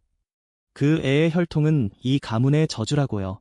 그녀가 저지른 깽판이 이미 자신에게 악영향을 주었을 뿐만 아니라 이대로 사교계에 나타난다면 상황은 훨씬 더 악화될 거라고요. 발레리우스는 진이 빠진 듯한 표정입니다. 자신도 정확히 그렇게 느끼고 있기 때문이죠. 그러자 레그는 열변을 토하며 말합니다. 처음부터 선을 넘은 건 디엘라였다고요. 그 별채로 도망쳐 사는 편이 차라리 나았을 거라며 레그는 증오를 가득 품은 채 떠납니다. 새 한 마리가 나뭇가지에 앉고 그녀가 문을 엽니다. 우리의 주인공을 부르면서 말이죠. 그는 그녀가 이렇게 이른 아침부터 와서 난데없이 자신을 괴롭히는지 의아해합니다. 그녀는 그가 읽던 책 위에 종이 한 장을 던지며 자신이 이 결투에서 지면 너는 해고라고 말합니다. 그는 지루한 눈빛으로 그녀를 보며 그렇다고 답합니다. 이미 들었다면서요. 레그가 경험 많은 일성 마법사라는 점을 감안하면 정말 힘든 싸움이 될 거라고 말이죠. 그녀는 화가 나서 그거 말고는 해줄 조언이 없냐고 따져 묻습니다. 그가 대책을 세우지 않으면 해고당할 처지인데도 말이죠. 대릭은 자신이 용병이라고 말합니다. 의뢰를 받고 돈을 위해 완수할 뿐이라고요. 그 외에는 아무것도 없으며 보수에 관해서라면 이미 차고 넘치게 받았으니 더 이상은 그리 관심이 없다고 말합니다. 그녀는 믿을 수 없다는 듯 진심이냐고 묻습니다. 일주일이 지나고 깃발이 올라갑니다. 우리는 연무장에 와 있고 내리쬐는 태양 아래 마치 화씨 70도는 되는 날씨인데 다들 겨울 옷차림을 하고 있네요. 주인공은 저쪽 구석에 서 있습니다. 마치 버려진 고양이처럼 서 있군요. 오셨습니까? 공작 전하. 하지만 아버지는 오직 그 아이가 기이할 정도로 차분해 보인다는 점만 눈여겨보고 있습니다. 이런 상황에서 평정심을 유지하는 것을 보면 그가 결코 가볍게 볼 만한 인물이 아니라는 게 꽤 명백해집니다. 어차피 곧 두들겨 맞고 질 사람은 그가 아니니까요. 소녀가 어떻게 되든 간에 그 역시 신경 쓰지 않을 것입니다. 그동안 레그는 기세를 올리려 애쓰고 있습니다. 자신의 어린 여동생과 싸우면서 말이죠. 연무장에 오르는 것 자체가 가장 부끄러운 일인데도 말입니다. 그녀를 완전히 짓밟아 버리겠다며 모든 것을 후회하게 만들어 주겠다고 장담하죠. 그리고 그녀가 걸어 나옵니다. 갑자기 빨간 모자처럼 보이네요. 과거 회상으로 돌아가서 그녀는 앞으로 무슨 일이 일어날지 정말 신경 쓰이지 않느냐고 묻습니다. 그가 말하길 그녀 스스로도 느꼈을 거라고 합니다. 자신의 만화 성장이 올바른 궤도에 올랐다는 것을요. 비록 아직 일서클 마법을 제대로 쓰지는 못하더라도 그리 오래 걸리지는 않을 것입니다. 그녀는 자신이 여전히 디팽의 피를 이어받았음을 기억해야 합니다. 그녀는 그의 말이 무슨 뜻인지 이해하지 못하죠. 그는 그녀에게 자신이 이미 했던 말을 기억하라고 일러둡니다. 야생의 방식으로 배우는 사람에게는 남이 지식을 떠먹여주는 것이 아니라 스스로 터득하는 것이 중요하다고 말이죠. 그녀는 정신을 잃은 듯 갑자기 눈물을 터뜨립니다. 그는 별로 신경 쓰지 않는 것 같지만요. 자신이 좋은 제자가 아니라는 걸 알기에 슬퍼진 모양입니다. 그럼에도 그녀는 다른 누구도 아닌 그에게 계속 마법을 배우고 싶었던 것이죠. 아무에게나가 아니라요. 그때 주인공이 끼어듭니다. 특유의 으스대는 말투로 말이죠. 물론 자신은 귀족들의 결투 예법 따윈 모른다고 합니다. 그런 곳에 참여해 본 적이 없으니까요. 하지만 싸움에서 이기는 법만큼은 정확히 알고 있다고 합니다. 용병이었기 때문이죠. 그는 그녀에게 만화 없이 싸우는 법을 제안하고 있는 것 같습니다. 제 생각에는요. 그리고 그녀는 모든 사람이 자신을 비난하던 것을 떠올리기 시작합니다. 버릇없는 꼬맹이라 부르며 말이죠. 완전히 사실인걸요. 저 역시 그녀를 험담하는 그런 사람들 중 한 명이었을 겁니다. 그녀는 도끼를 품었습니다. 그리고 그녀를 향한 저의 증오가 오히려 저 소녀에게 힘을 실어주고 있네요. 그리고 그녀를 향한 저의 증오가 오히려 저 소녀에게 힘을 실어주고 있네요. 그리고 그녀를 향한 저의 증오가 오히려 저 소녀에게 힘을 실어주고 있네요.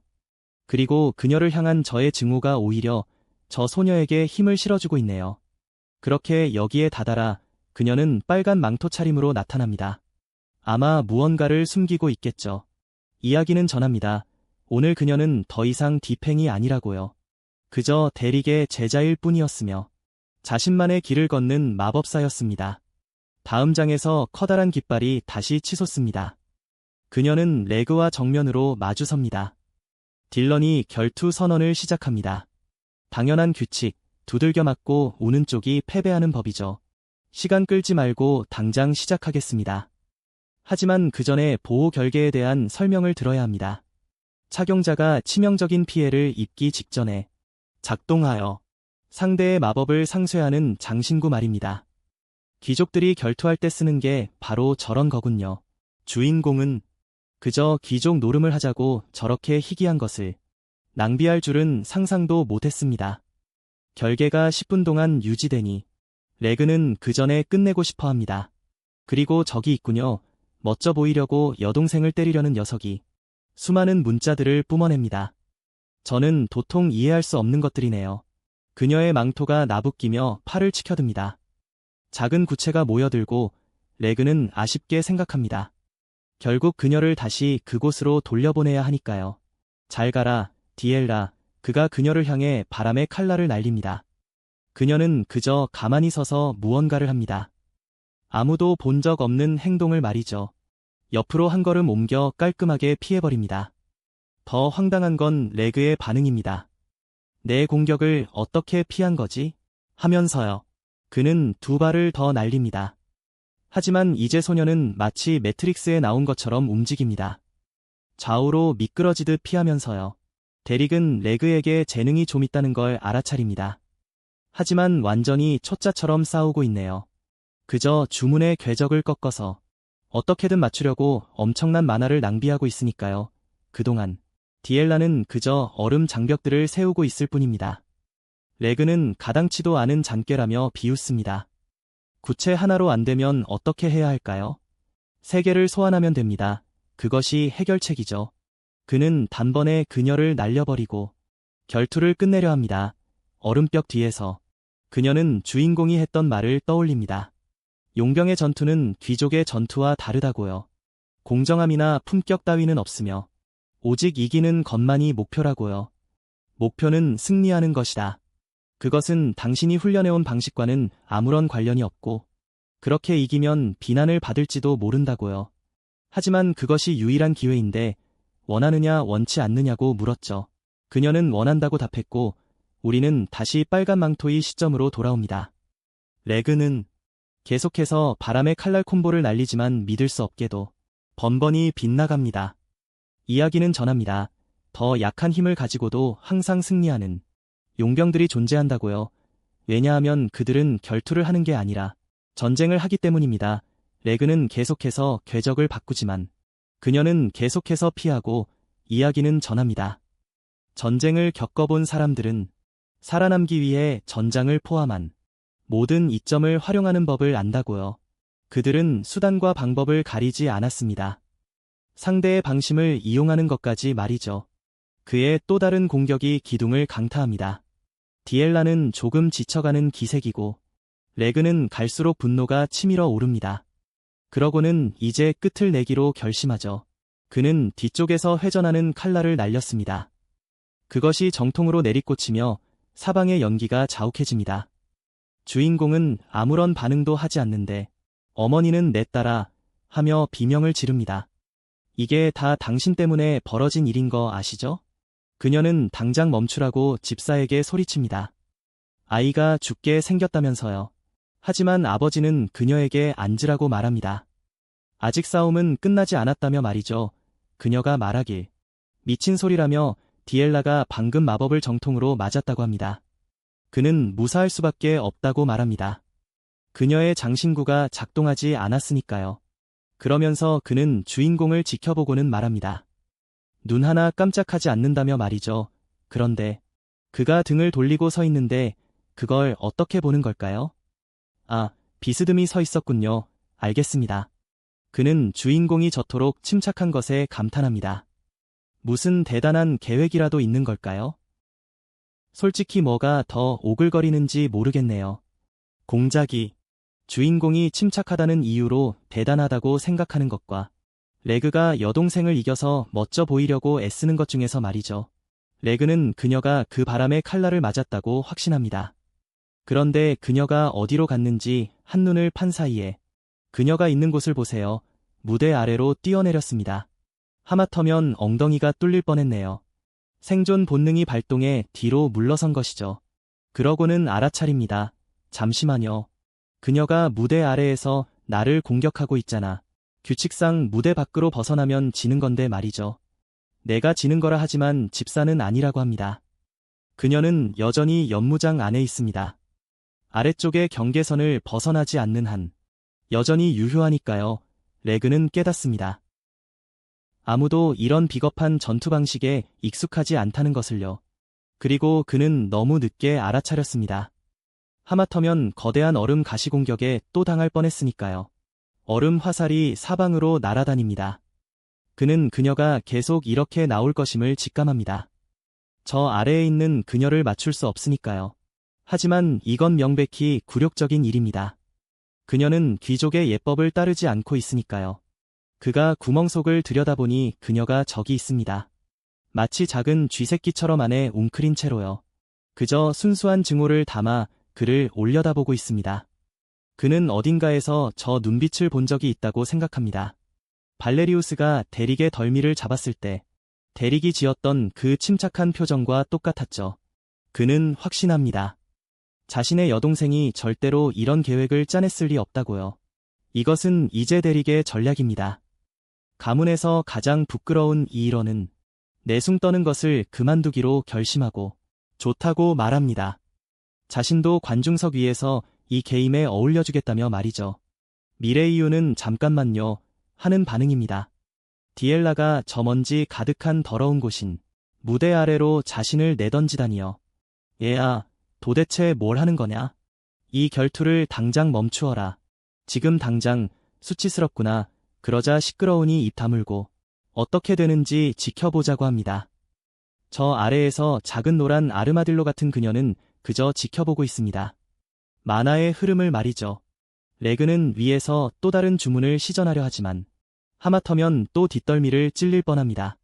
그가 주문을 외우기 시작할 때마다 거의 한 대씩 얻어맞을 뻔하죠. 그때 그가 옆을 힐끗 보더니 거대한 기둥을 발견합니다. 디엘라는 만화의 흐름이 멈춘 것을 알아차립니다. 그가 무슨 계획이라도 세운 모양이군요. 하지만 그녀는 상관하지 않고 그가 무슨 짓을 하든 간에 공격할 태세를 갖춥니다. 딜러는 도련님께 그러지 말라고 소리칩니다. 레그는 마치 캐리비안의 해적에 나오는 돛대에 매달리려는 캐릭터처럼 행동하기 시작합니다. 그곳에서는 자신에게 공격이 닿지 않을 거라면서요. 저 높은 곳에서 그는 이제 한 가지 선택지밖에 남지 않았다고 말합니다. 그는 주문을 시전합니다. 무대 전체를 무너뜨려 버리겠다면서 말이죠. 하지만 그의 공격이 기둥을 강타합니다. 대릭은 당황하고 물건들이 부서지기 시작합니다. 기둥이 쓰러지기 시작하네요. 아, 알겠습니다.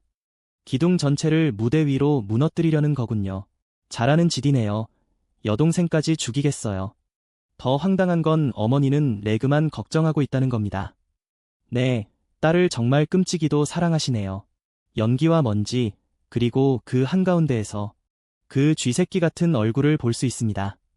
레그가 준비를 시작합니다. 주인공이 프롤로그에서 썼던 그 화살 공격을 다시 시전하면서 말이죠. 하지만 금발 소녀는 위험을 감지하고 막기 위해 팔을 뻗습니다. 하지만 만화가 바닥나 그녀는 당황합니다. 화살은 여전히 날아오고 있습니다. 머리에 정통으로 맞을 뻔하다가 간신히 빗나갑니다. 그녀가 옆으로 툭 튀어나오자 레그는 자신감을 얻습니다. 그녀가 가까이 올수록 그에게는 더 유리하니까요. 하지만 그녀는 거리를 너무 좁혀서 그녀의 발이 그의 가슴을 가격합니다. 이제 그녀는 자신의 어린 여동생에게 물리적으로 두들겨 맞고 있네요. 그가 무릎을 꿇습니다. 정말 꼴사납네요. 그녀는 바닥에 모래까지 움켜쥐어 그의 눈에 뿌려버립니다. 저는 그녀가 그 틈을 타 그의 얼굴을 발로 차버릴 줄 알았는데 그 대신 위로 기어오르기 시작합니다. 레그는 눈을 닦아내며 그녀가 지금 도망치는 것이 만화가 바닥났기 때문이라는 걸 깨닫습니다. 이길 수 없다는 걸 알면서도 저렇게까지 하다니 참 가당치도 않군요. 하지만 좋습니다. 이 싸움이 그녀의 가치를 증명하는 자리라면 그는 형으로서 온 힘을 다하겠다고 합니다. 이렇게까지 체면을 구기는 사람은 처음 보네요. 그는 한심한 몰골로 구멍에서 기어 나옵니다. 결국에는 디엘라가 그보다 훨씬 더 기품 있어 보일 지경입니다. 피까지 흘리고 있는 모습을 보니 말이죠. 그리고 그녀는 주인공이 했던 말을 떠올리고 있는 것 같습니다. 만화를 쓰는 것을 붓질을 하는 것처럼 생각하라고요. 주변에 만화를 모아야 한다고요. 자신의 예술 작품을 만들기 위해서 말이죠. 그것을 마법이라 부릅니다. 그녀는 그곳에 있습니다. 그 바보 같은 녀석이 툭 던진 말 몇 마디에 감동받은 채로요. 그녀는 집중하기 위해 눈을 감습니다. 에너지가 주변을 맴돌자 혼잣말을 되냅니다. 에너지가 주변을 맴돌자 혼잣말을 되냅니다. 만화는 물감이고 마법은 붓이다. 만화가 내 손으로 흘러들어오는 게 느껴져. 그리고 그것이 내가 예술 작품을 만들기 위해 사용할 도구다. 그녀가 창을 형상화하자 딜런과 어머니는 충격을 받습니다. 저건 일성 마법이고 레그는 말합니다. 정말 해냈구나, 디엘라. 그녀를 인정하는 건지 아니면 분노하는 건지 알 길이 없네요. 그녀의 앞에 창이 형상화되고 그 역시 무언가를 시전하고 있습니다. 그녀에게 폭풍우를 통째로 쏟아부을 기세네요. 그는 승리를 확실히 하기 위해 먼저 타격하겠다고 말합니다. 디엘라가 공격을 개시하고 그는 화살폭으로 맞대응합니다. 공격과 공격이 정면으로 부딪힙니다. 연무장 한가운데에서 일어나는 에너지 폭발. 온 가족이 충격에 휩싸입니다. 그 중심에는 거대한 만화 구체가 가득합니다. 레그와 디엘라 모두 헐떡이고 있고 그동안 주인공은 그 자리에 서서 늘 그렇듯 완전히 무표정한 얼굴을 하고 있습니다. 그리고 이제 좋네요. 과거 회상을 위해 1년 전으로 돌아가 봅시다. 먹이를 달라고 입을 벌리고 있는 저 아기 새들을 보세요. 집사가 말하길, 주인님, 벨미아르디 가문으로부터 편지를 받았습니다. 사교 모임에 관한 내용인데 어떻게 처리할까요? 아버지는 문틈으로 들여다봅니다. 그리고 자신이 이 세상에 태어나게 한 실패작을 보게 되죠. 늘 그렇듯 아무 쓸모도 없는 디엘라의 모습으로 그가 생각할 수 있는 건 그것뿐이었지만 다시 연무장으로 돌아와서 그녀는 주변의 결계를 두른 채 서 있습니다. 그러니까 적의 목걸이 결계가 발동한 것이 맞겠죠? 그녀의 공격은 레그의 옆쪽을 강타했습니다. 그리고 처음으로 주인공이 잠시 고개를 숙입니다. 그녀가 졌다고 생각하면서 말이죠. 말 많은 여자가 울음을 터뜨리는 동안 아버지는 멀리서 그 모습을 지켜보고 있습니다. 그리고 어머니는 저게 도대체 무슨 짓이냐고 따집니다. 마법사들의 싸움이어야 마땅하거늘 천박한 무언가로 변해버렸다면서요. 용납할 수 없는 수치라며 말이죠. 어머니는 저 과외 스승이 무능하다며 계속 나불댑니다. 그는 어쩌고저쩌고 하면서요. 하지만 아버지는 그런 것은 안중에도 없습니다. 그는 어쩌면 떠올리고 있는지도 모릅니다. 자신을 레이몬드 오스왈드 디팽이라고 소개하던 때를요. 그러면서 말하길, 그 전쟁에서 전하를 모실 수 있어서 영광이었다고 말이죠. 외눈박이 사내는 그를 만나서 반갑다고 말했습니다. 그의 아버지로부터 소년에 대해 이야기를 많이 들었다면서요. 정말로 야망이 가득한 눈빛을 하고 있었죠. 레이몬드는 그저 감사를 표했고, 이제 다시 현재로 돌아와 그는 울고 있는 소녀를 지켜보고 있습니다. 무엇을 보고 있는 걸까요? 그녀에게서 자신의 모습을 보는 걸까요? 아, 그렇군요. 그녀의 눈빛이 더 강해졌다는 것을 알아차린 겁니다. 하녀들이 소녀의 주위로 몰려들어 괜찮으시냐고 묻고 어서 모셔야겠다고 말하는 동안 그녀는 그들을 쳐내고 걸어갑니다. 그녀는 기세가 완전히 꺾인 레그에게 다가가고 그는 생각보다 꽤 잘 싸웠다는 말만 건넵니다. 진짜로 그게 끝인가요? 그가 딱 그 말만 하자 그녀는 계속 걸어갑니다. 하녀들이 그녀를 방으로 모시려 하지만 그녀는 다른 곳으로 향합니다. 그녀는 소년 데릭을 찾아갑니다. 그는 늘 그렇듯 아무런 표정 없이 그녀를 바라만 보고 있죠. 그때 그녀는 손으로 얼굴을 감싸쥐고 울음을 터뜨리며 자신이 졌다고 말합니다. 심지어 그에게 사과까지 하네요. 자, 그는 괜찮은 남자가 되어줄까요? 아니면 냉혹한 시그마 남성 같은 태도를 보일까요? 그는 자리에서 일어나 괜찮다고 말합니다. 지는 것도 과정의 일부일 뿐이며 좌절은 더 강해지기 위한 단계에 불과하다고요. 세상에, 그녀가 또 우네요. 그만 좀 울어라 얘야. 너 이미 졌잖아. 다들 아니까 이제 그만해. 이봐요, 주인공 씨. 첫날에 그랬던 것처럼 그녀의 등짝이라도 갈겨주세요. 그때 그녀의 어머니가 나타납니다. 오, 내 딸아. 내 무릎이 어쩌다가, 디엘라. 꼴이 그게 뭐니, 고생이 정말 많았구나. 괜찮다. 어서 상처를 치료하자꾸나. 디엘라는 감사를 표하고 하녀들과 함께 걸어가고 그녀의 어머니는 눈물을 닦아내며 향합니다. 당연히 우리 주인공을 괴롭히러 가는 거겠죠. 그가 뒤를 돌아보니 그녀가 다가오고 있습니다. 이 불결한 평민놈이 내가 무슨 짓을 저지른 건지 알기나 하느냐? 고작 그따위 일성 마법이나 가르치려고 들다니. 이 뺨이나 맞아라. 그녀는 멈추지 않습니다. 그따위 야비한 수작질이나 가르쳐서 우리 가문을 먹칠하다니 또 한 대의 뺨을 갈깁니다. 너 같은 쓰레기는 자격도 없다. 그녀가 그에게 모욕을 주는 동안 아버지가 걸어와 그저 지켜만 보고 있습니다. 레이몬드가 그녀의 뺨을 내려치며 말할 때까지 말이죠. 여기서 천박하게 구는 건 당신이라고요. 그녀는 완전히 기겁합니다. 내가 저깟 평민놈 때문에 뺨을 맞았다니 그게 무슨 소리냐면서요. 그가 그렇다고 답합니다. 그 소녀는 평민이 맞다고요. 하지만 동시에 우리 딸아이의 스승이기도 하다고 말이죠. 도대체 어떤 부모가 자식의 스승을 그따위로 대할 권리가 있단 말이냐고요. 그는 주인공을 돌아보며 미레이유를 용서해 달라고 청합니다.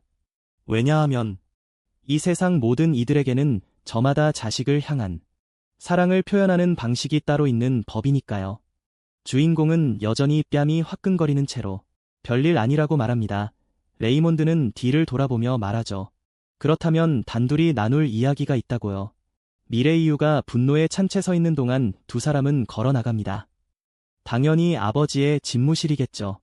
그가 말하길 주인공이 디엘라의 성장을 훌륭하게 이끌어주었다며 가주의 일원으로서 그 소년이 노력에 걸맞은 보상을 받기를 바란다고 합니다. 평범한 사람에게 허용되는 가장 높은 수준의 마법인 삼성 마법에 혹시 관심이 있냐고 묻습니다. 주인공은 생각합니다. 이 자가 정확히 자신이 듣고 싶어 하던 말을 하고 있다고요. 그것이 바로 오성 마법사가 가진 사소한 재능이겠죠. 하지만 주인공은 그의 진짜 의도가 무엇인지 알지 못합니다. 그렇기에 기회를 놓치지 않고 물론이라고 답하죠. 하지만 그때 그 사내가 본질적으로 그를 떠봅니다. 내가 그 아이에게 일성 마법을 가르친 건 좋았으나 사교계에서는 그것만으론 턱없이 부족하다면서요. 주인공은 그 말을 일축합니다. 저도 압니다만 디팽 가문에는 그녀를 가르칠 수 있는 사람들이 널려 있습니다. 그녀는 기초를 배웠으니 이제는 그저 계속 정진하기만 하면 된다고 말이죠. 레이몬드는 그녀를 위한 단순한 강사를 원하는 게 아니라고 합니다. 그는 진정한 스승을 원하며 그 소년이 평범한 이들에게는 허락조차 되지 않는 거대한 야망을 품고 있다는 것을 짚어냅니다. 그것이 귀족들에게 얼마나 모욕적인 일인지 알아야 한다면서요. 레이몬드는 대리기 재능이 있기에 그간 눈 감아주고 있었던 겁니다. 잠시만요. 레이몬드가 주인공이 사성을 뛰어넘고자 한다는 사실을 간파했다는 걸 알아차려 보세요. 그 꼬맹이가 커다란 꿈을 꾸고 있다는 사실에 주인공은 겁을 먹었습니다. 저는 이해가 잘 안 가네요. 그러자 레이몬드는 소년이 그런 의도를 품고 있다면 이곳에 오래 머물 수 없을 거라고 말합니다. 고마운 일이죠. 어서 이 저택을 나가자고요. 이 짜증나는 금발 소녀에게는 이제 질렸습니다. 당장 큰 누나를 도우러 가자고요. 레이몬드는 떠날 준비가 되었냐고 묻고 주인공은 그렇다고 답합니다. 레이몬드는 그의 야망이 명백히 보인다고 대답하면서도 디엘라를 조금만 더 가르쳐야 할 것이라고 말합니다. 결국 전체 대화는 레이몬드가 다시 삼성 서적을 제안하는 것으로 뱅뱅 돌아오게 됩니다. 다음 장에서도 똑같은 미끼를 던지는 것이죠. 어쨌든 그는 제안을 받아들이고 우리는 여기에 와 있습니다. 그는 문을 열고 복도를 걸어가 책 한 권을 집어들고 페이지를 넘겨봅니다. 호기심 어린 눈으로 보던 그는 충격을 받습니다. 평범한 사람들은 평생을 바쳐도 이성 서적 한 권조차 얻기 힘드니까요. 초반에 두들겨 맞고 죽은 그 노인처럼 말이죠. 반면에 이 서고에는 삼성 서적들이 가득 꽂혀 있습니다. 적어도 이제야 이 저택에 머물 이유가 마침내 생겼네요. 그 작은 금발 친구인 폴린이 그 바보를 몹시 그리워하고 있겠군요. 그녀가 만약 그가 이런 곳에 있다는 것을 알게 된다면 기절초풍할 노릇일 겁니다. 다음 장면에서 이 성가신 소녀는 몹시 으스대고 있습니다. 이제 자신도 엄연한 일성 마법사가 되었으니까요. 바로 우리처럼 말이죠. 주인공은 관심도 없지만요. 그녀는 계속해서 그를 들볶습니다. 나처럼 훌륭한 제자가 어디 있냐며. 새로운 경지에 올랐는데 어떻게 관심조차 안 가질 수 있냐고요. 그는 여전히 무관심한 태도로 말합니다. 몸이 회복되었다니 다행이군요. 그럼 이제 다시 훈련으로 돌아가자고요. 그리고 다음번에 싸울 때는 그렇게 눈물을 쏟지 않았으면 좋겠다고 덧붙입니다. 그녀는 멋쩍게 자리에 앉으며 눈에 먼지가 들어갔을 뿐이라고 변명합니다. 게다가 눈에 먼지가 들어간 건 순전히 자신이 지고 나면 주인공이 쫓겨나게 될까봐 걱정했기 때문이라고 덧붙이죠. 그는 이번에도 무시하며 그저 좋다고 말합니다. 의욕이 넘치니 다음 수업으로 넘어가자고요. 대두 소녀는 신이 나서 말합니다. 이제 새로운 일성 주문들에 집중하게 될 거라고요. 그녀는 인간 화살이나 일종의 인챈트 마법, 얼음창, 그리고 얼음비 같은 것을 배우고 싶어 하지만 그는 말합니다. 늘 그렇듯 만화 발산이 될 거라고요. 그녀는 애 일성 마법들을 배우지 않느냐고 묻고 그는 그렇다고 답합니다. 일성 만화 발산이라고 말이죠. 그것이 가장 중요한 기초라면서 말이죠. 그녀는 실망하며 말합니다. 네, 당신이 그렇다면 그런 거겠죠. 그러고 보니 보여주기식 남자에 대한 그 밈을 본 적이 있으신가요? 스타벅스에 가서 턱을 괜 채 자리에 앉아 여자들에게 지적으로 보이려고 책을 읽는 남자 말입니다. 주인공이 딱 그런 꼴이라 정말 웃기네요.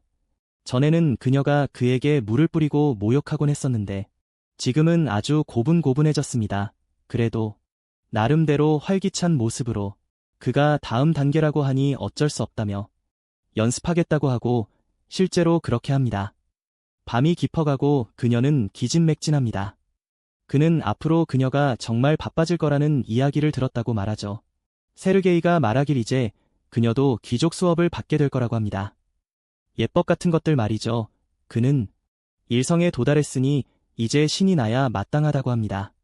마침내 귀족들이 받는 진짜 교육을 받게 될 테니까요. 그녀는 목록을 나열하기 시작합니다. 식물학, 재봉, 역사, 예법, 외국어까지. 세상에나. 솔직히 제가 그녀였더라도 몹시 화가 났을 겁니다. 왜 그 모든 걸 배워야 하나요? 차라리, 글쎄요. 파이어볼이나 얼음벽을 배우는 게 훨씬 더 멋지잖아요. 그녀는 주인공에게 대충 그런 식으로 말하고, 그는 그렇다면 그렇게 하라고 합니다. 자신이 당분간 고용되어 있는 동안은 마법만 배우라고요. 그녀에게는 모든 책임을 자신에게 떠넘길 수 있는 이점이 있으니까요. 그녀는 그것이 위험하다고 생각합니다. 아버지가 그 소년을 인정해 주었다 하더라도 어머니가 계속 문제를 일으킬 것이고 조만간 그가 쫓겨나게 될 테니까요. 그는 그녀의 어머니가 왜 그녀가 약해지기를 바라는지 여전히 이해할 수 없다고 말합니다. 디엘라는 어머니가 아마도 자신이 용병이 될까 봐 두려워하는 것 같다고 설명합니다. 그 결투는 그녀가 귀족다운 목적을 따르지 않고 있음을 증명했으니까요. 귀족이라면 마땅히 따라야 할 목적 말이죠. 주인공은 만약 그런 경우라면 그녀의 입을 다물게 만드는 건 아주 쉬운 일이라고 말합니다. 그저 그녀가 더 이상 불평할 수 없게 만들면 된다고요. 다음 장면에서 임자 없는 작은 염소 한 마리가 저택을 걸어다니며 우리 소년을 생각하고 있습니다. 그 가난하고 돈 없는 용병놈에게 분노하면서 말이죠. 그녀는 이미 자신의 딸이 용병으로 변해버리는 모습을 상상하고 있습니다. 돼지를 도살하고 모두에게 욕설을 퍼붓는 모습을 말이죠. 그녀는 너무 충격을 받아서 제대로 생각조차 하지 못하고 있습니다. 그때 갑자기 그녀의 딸이 그녀를 부릅니다. 미레이유는 그 소년이 만들어낸 작은 깡패 같은 딸을 마주할 마음의 준비를 하지만 정작 눈앞에 나타난 것은 세상에나 엄청나게 귀족적이고 사랑스러운 어린 소녀였습니다. 대충 그런 상황이네요. 하지만 이제 우리는 다음 장으로 넘어와서 누군가가 차를 마시고 있습니다. 누군가 말하길 지난번에 에슬린 영예를 보았을 때 그녀가 몹시 낙담해 보였다고 합니다. 에슬린은 무슨 일인지 물으며 사과하고 이 시리즈에 새로운 적발 미녀가 등장하는 게 벌써 보이네요. 그녀의 이름은 알렌테, 벨미아르디 가문의 차녀입니다. 우리 허세에 가득한 주인공이 또 가르쳐야 할 재능 없는 바보가 등장한 걸까요? 알렌테는 에슬린이 귀족 구역 밖에서 누군가를 구했다는 이야기를 들었다고 말합니다.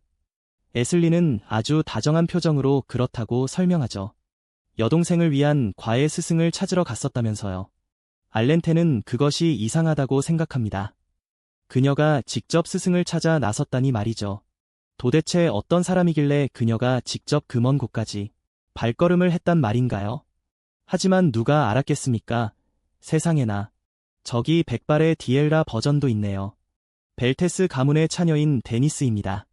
설마 남자가 이런 여성 캐릭터들을 디자인했을 리가 없어요. 제가 지금 함정에 빠졌다는 걸 깨달아가고 있습니다. 아무래도 여자가 이 소녀들을 디자인한 것 같네요. 완전 영예물 감성이 가득하잖아요. 순간 저는 생각했습니다. 내가 지금 로맨스 소설을 읽고 있는 건가? 하고 말이죠. 도대체 무슨 일이 벌어지고 있는 건가요? 어쨌든 이미 여기까지 왔으니 계속 가봅시다. 이제 2장밖에 남지 않았으니 무슨 일이 일어나는지 보죠. 하지만 생각해보면 주인공이 고블린 2마리를 잡은 건 이 시리즈의 아주 극초반이었고 그게 끝이네요. 데니스는 디엘라가 어떻게 지내는지 묻고 에슬리는 아주 훌륭하게 지낸다고 답합니다. 내 여동생이 정말 많이 성장했다면서요. 심지어 일서클을 각성하기까지 했다고 말이죠. 그녀는 아주 우아해졌습니다. 데니스는 그 말을 들으며 머릿속으로 기록합니다. 디엘라가 그 가문이 숨겨두고 있던 딸이라는 걸 알고 있었기에 이제 호기심이 생긴 것이죠. 그리고 이제 그녀는 다음 희생양이 될 꼬맹이를 불러내 묻습니다. 그러니까 엄청난 과외 스승을 찾았다는 말씀이시죠? 에슬린이 그렇다고 답하자 그는 귀족 신분이 아니라고 덧붙입니다. 하지만 그의 실력만큼은 아주 독보적입니다. 그를 영입하기 위해 벨담시에 있는 그 용병단까지 멀리 찾아간 보람이 완전히 있었죠. 두 사람은 이상한 녀석이 대체 누구인지 알아내기 위해 머릿속에 정보를 저장해둡니다. 그리고 알렌테는 무언가 단단히 잘못되었다는 걸 직감하죠. 듣기로는 디엘라가 모든 과외 스승을 쫓아내서 오죽하면 그녀를 가르친 마지막 스승은 그녀가 너무나 착해졌다며 감격의 눈물을 흘렸을 정도니까요. 알렌테는 미소를 지으며 말합니다. 그 마법 스승의 이름을 알고 싶다고요? 네. 제발 그 할머니부터 좀 가르쳐 주시지 말입니다. 애들 가르치는 건 이제 지겨우니까요. 그녀가 말하길. 그토록 재능이 있는 사람이라면 언젠가 반드시 유명해질 거라고 합니다. 그러니 남들이 다 알기 전에 그의 이름을 먼저 알고 싶다면서요. 에슬리는 잔뜩 감격한 표정으로 말합니다. 그 대단한 소년의 이름은 데릭이라고요. 다시 디엘라의 시점으로 돌아와서 그녀는 엄마에게 거짓말을 하고 있습니다. 주인공이 자신에게 예법을 가르쳤다면서요. 그렇고 말고요. 엄마가 묻는 거의 모든 질문에 디엘라는 데릭에게 배웠다고 답합니다. 속으로는 그 빌어먹을 녀석을 생각하면서 전부 데릭에게 배웠다고 답하죠. 얼마 후 그녀의 엄마는 밖에서 그 저주받을 계집애가 도대체 그 이름을 얼마나 더 외쳐댈 작정인지 분통을 터뜨립니다. 그 빌어먹을 놈이 무슨 짓을 했는지는 모르겠지만 이건 정상이 아니라고요. 이 어머니는 정말이지 만족시키는 게 불가능하네요. 진짜로 말입니다. 하인이 말하길 요즘 디엘라 영애가 엄청나게 예에 발라져서 모두를 친절하게 대하고 있다고 합니다. 정원사는 그녀가 정말 많이 변했다며 훨씬 좋아졌다고 말하죠. 딜런 역시 그렇다고 합니다. 정말 놀라운 일이라면서요. 그녀가 저토록 공손하게 행동하는 모습을 보게 될 줄은 꿈에도 몰랐다고 합니다. 엄마는 더욱더 화가 치밀어 오릅니다. 어떻게든 그 소년을 쫓아낼 구실을 찾고 싶어 하지만 모두가 그를 칭찬하기만 하니까요. 그녀는 분노로 식은땀을 흘리고 있고 그동안 밤이 되자 우리 소년은 만화 훈련을 하며 재능의 식은땀을 흘리고 있습니다. 그가 정확히 무슨 수련을 하고 있는지는 모르겠지만 애를 쓰고는 있는데 잘 풀리지 않는 모양입니다. 그때 레그가 나타납니다. 어이 데릭, 수련을 방해해서 미안하군. 데릭이 뒤를 돌아봅니다. 무슨 일이지? 여긴 왜 온 거야? 레그가 그의 곁에 앉습니다. 디엘라에 대해 이야기하러 왔어. 그러다가 그는 주인공이 삼성서적을 가지고 있는 것을 발견합니다. 그리고 묻습니다. 잠깐만. 자네 그걸 배우려는 건가? 우리 소년이 그렇다고 답하죠. 공작 전하께서 잠시 읽어보라고 빌려주셨습니다. 레그는 주인공이 삼성 마법사라고 생각합니다. 하지만 데릭은 아니라고 하죠. 근처에도 못 갔습니다. 그냥 미리 예습하는 것뿐입니다. 그렇게 말해두지만 레그는 아버지가 소년에게 했던 말을 기억합니다. 터무니없는 소리 말라며 진짜 마법사는 저 아이라고 했던 말을요. 그래서 레그는 데릭이 거짓말을 하고 있는지 의아해합니다. 그는 그저 그렇다고 말합니다. 자네 정말 대단하군. 그러자 주인공이 묻습니다. 그런데 여긴 왜 온 겁니까? 영예에 대해 이야기하고 싶다면서요. 레그는 조금 어색해합니다. 여동생 앞에서 폼 좀 잡고 위세를 떨치려다가 되려 두들겨 맞았으니까요. 그래서 그녀에게 선물을 주고 싶다며 묻습니다. 혹시 자신이 직접 인형이라도 꿰매어 주어야 할지 발레리우스의 재능을 떠올리면서 말이죠. 데릭은 말도 안 되는 소리라고 합니다. 레그는 민망해하며 자신도 그렇게 생각했다고 합니다. 끔찍한 생각이었다면서요. 데릭이 곁에 있으니 레그는 수련이나 하러 가겠다고 말합니다. 하지만 결국 두 사람은 함께 걷게 되고 갑자기 레그는 그에게 고맙다는 말을 전하고 싶다고 합니다. 집안 분위기가 정말 많이 좋아졌다면서요. 심지어 발레리우스 형조차도 영지를 돌보는 일에 더 집중하는 것 같다고 합니다. 덕분에 아버님께서도 뿌듯해하시고 기뻐하신다면서요. 데릭이 말하길 레이몬드 공작이 무슨 생각을 하는지 이해하기 어렵다고 합니다. 레그는 그렇다고 합니다. 자신도 동감이라며 또한 깨달았다고 하죠. 사람은 변할 수 있다는 사실을 받아들여야 한다는 것을요. 특히 나이가 어릴 때는 더더욱 그렇다는 거려. 진작에 알아차렸어야 했는데 자신이 무시했었다며 데릭에게 다시 한번 고마움을 전합니다. 그리고 데릭은 늘 그렇듯 아내 고맙습니다 하며 완전히 무덤덤한 반응입니다. 레그는 디엘라가 주문을 시전하던 방식을 칭찬합니다. 마치 붓질을 하는 것처럼 보였다면서요. 그러자 주인공은 알아차립니다. 이 녀석이 세부적인 부분을 정말 잘 포착한다는 것을요. 귀족들은 확실히 다르긴 하군요. 다음 날 우리는 성가신 꼬맹이 금발의 머리를 만져주고 있습니다. 그녀는 대릭을 생각하며 잔뜩 행복해하고 있죠. 그러다 꽃이 바닥으로 툭 떨어집니다. 그녀는 얼어붙은 채 눈물을 흘리기 시작합니다. 주인공은 그녀가 들은 그대로가 맞다고 말합니다. 안타깝게도 말이죠. 그가 그녀에게 더 이상 가르칠 것은 없습니다. 당신이 이 사랑스러운 금발 소녀를 두고 떠난다니 정말 슬프네요. 네, 정말로요. 다음 장에서 그는 그녀의 아버지와 이야기를 나누고 있고, 그 사내는 자네도 눈치챘는가? 하고 묻습니다. 당신의 딸은 야생의 뿌리에서 자라났다고 말이죠. 재능 있는 이들 중에서도. 그녀는 강했기에 내가 계속 그녀에게 영향을 준다면 결국 그녀를 제한하게 될 뿐이라고요. 본질적으로 말입니다. 그녀는 자연스럽게 배워야 하기에 자신이 그녀를 너무 많이 틀에 가두어둘 수는 없다고 합니다. 레이몬드는 그렇군 하고 대답합니다. 그러니까 소년의 말은 더 이상 이곳에 머무를 이유가 없다는 뜻이군요. 주인공은 그렇다고 답하고 잠시 침묵이 흐릅니다. 그때 레이몬드가 자리에서 일어나 창가로 걸어가 말합니다. 괜찮다고, 그의 덕분에 많은 것이 변했고 그의 딸이 마침내 성장할 수 있었다고요. 그 영지의 모든 것에 늘 집어삼켜진 채 살아가느라 제대로 된 아버지가 되어주지 못했었는데 이제야 마음이 놓인다고 합니다. 그는 대릭이 언제 떠날 것인지 묻고 대릭은 답합니다.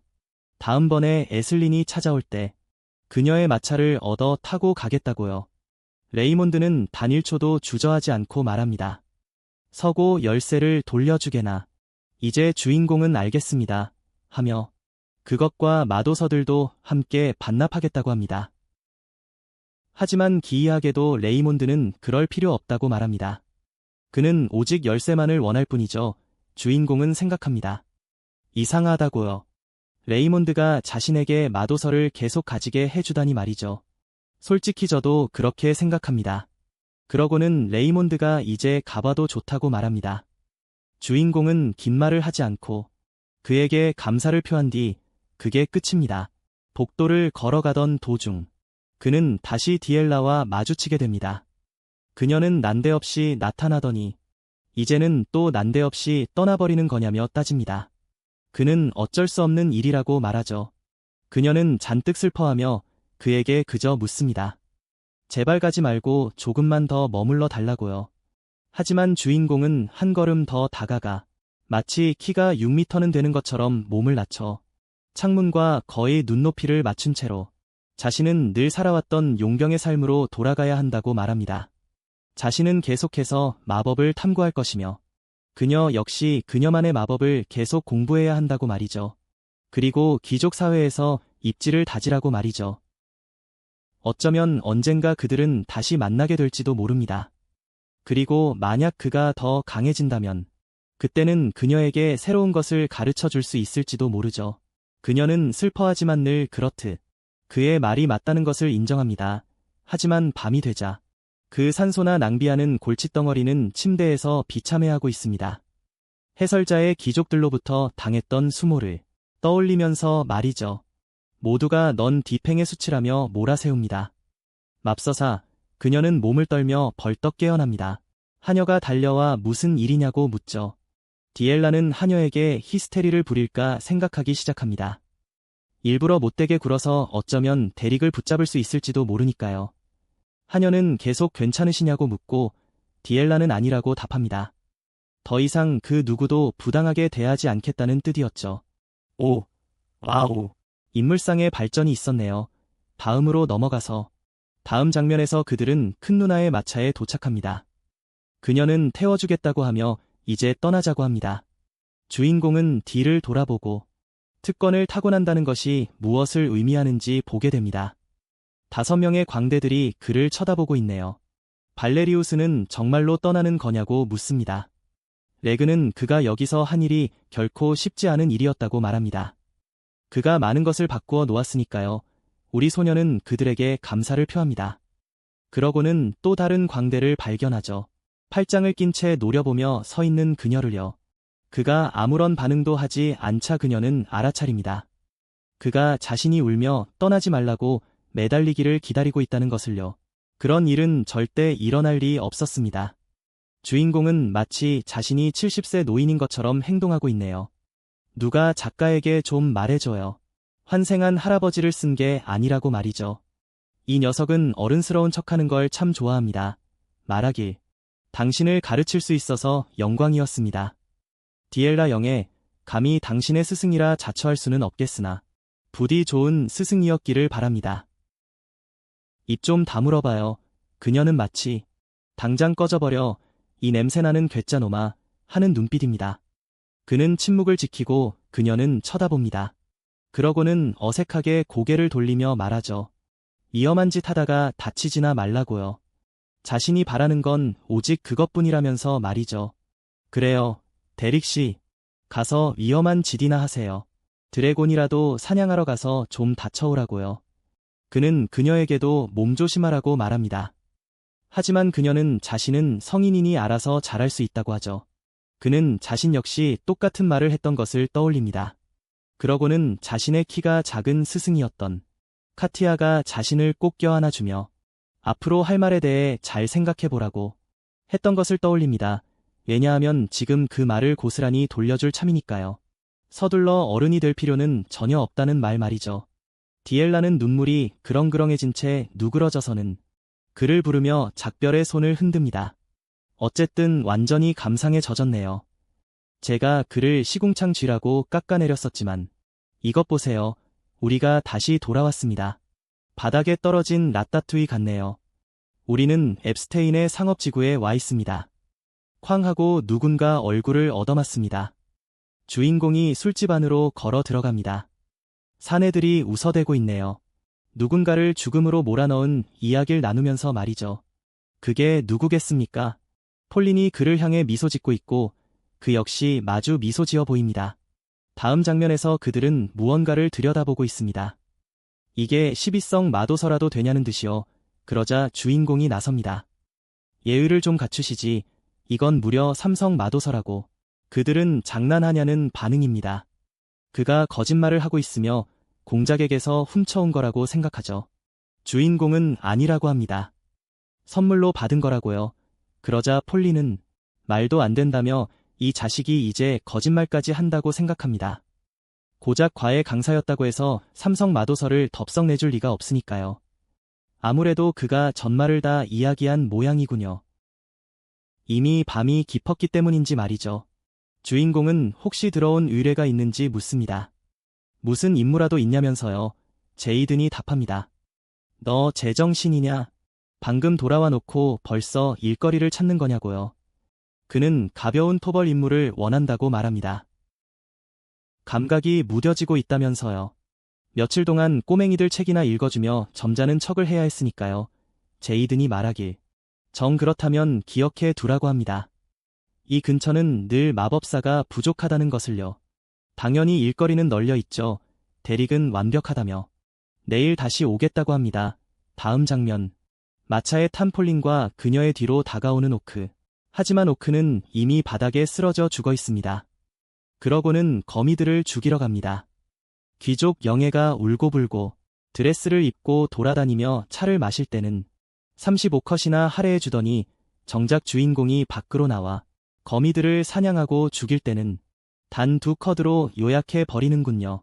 거미 사냥 및 죽이기 2프레임으로 요약됩니다. 알겠습니다. 작가님. 메시지 확인. 폴리는 잠자리에 들고 이 바보는 한밤중에 깨어납니다. 마법을 연습하기 위해서 말이죠. 그는 아주 조그만 얼음 하드를 만들려고 하지만 그것이 폭발해버립니다. 어떻게 된 일인지 모르겠네요. 그는 기진맥진하고 손에서는 피가 흐릅니다. 그는 이제 이성 주문은 대부분 이해했다고 말합니다. 하지만 삼성으로 가는 장벽은 생각했던 것보다 훨씬 더 높군요. 낮이 가고 오후가 오고 눈이 내리는 밤이 찾아옵니다. 그 후 주인공은 폴린과 함께 돌아오는데 완전히 처참한 몰골을 하고 있습니다. 진짜로 그녀를 그렇게 꾀죄죄하게 놔두다니요. 그녀 좀 지켜주지. 제이든이 말하길. 미친 짓이라고 합니다. 이런 날씨에 험한 산을 오르고 있으니 말이죠. 하지만 그는 날이 몹시 추우니 어서 와서 몸이나 녹이라고 합니다. 날이 얼어붙을 것 같으니까요. 그러는 동안 어떤 사내가 웃어대며 말합니다. 이런 날씨에 일하겠다고 나서는 꼴이라니 미련하다면서요. 그때 제이든이 말합니다. 좋다고요. 고생은 여기까지 하고 내일은 쉬는 날입니다. 그리고 지금 대릭에게 아주 딱 맞는 의뢰가 하나 들어왔다고 합니다. 눈 때문에 사냥하기가 더 까다로워졌으니 귀찮긴 해도 보수가 짭짤하고 쉬운 일이 들어왔다면서요. 동쪽 거리에 있는 다른 용병단에서 들어온 의뢰인 모양입니다. 그도 벨미아르디 가문에 대해 들어본 적이 있겠죠. 그들이 마법을 구사하는 평민을 찾고 있다고 합니다. 기본적으로 전투 훈련을 위한 것이죠. 그들에겐 샌드백이 되어줄 사람이 필요한 겁니다. 그냥 거기 가서 몇 대 맞아주고 돌아와서 돈을 받으면 되는, 그게 끝인 일이죠. 우리는 귀족 구역의 훈련 연무장에 도착합니다. 그리고 저기 적발의 알렌테가 서 있네요. 오늘 자신이 누구를 상대로 훈련하는지 물으면서 말이죠. 대머리 남자는 평민 꼬맹이를 한 명 데려왔다고 합니다. 그녀는 황당해하며 잠깐만요 라고 합니다. 나보고 쥐나 잡아먹는 거지 같은 놈을 두들겨 패라는 거냐면서요. 노인은 이것도 그녀의 훈련의 일부라고 말합니다. 게다가 그 소년에게 보수도 톡톡히 챙겨주었으니 그녀가 원하는 대로 마음껏 연습해도 된다고요. 봐줄 필요는 없다고 말이죠. 알렌테는 귀족이라는 이유로 가난한 사람들을 두들겨 패는 게 자신의 훈련이냐고 묻습니다. 노인은 그녀에게 그런 생각은 접어두라고 말합니다. 어느 쪽이든 간에 그 소년이 일성 마법을 쓸 수 있다는 걸 알아두면 좋습니다. 알렌테는 상관없다고 말합니다. 자신은 이성을 쓸 수 있으니 이건 말도 안 되는 장난이라고요. 그 차이는 하늘과 땅 차이니까요.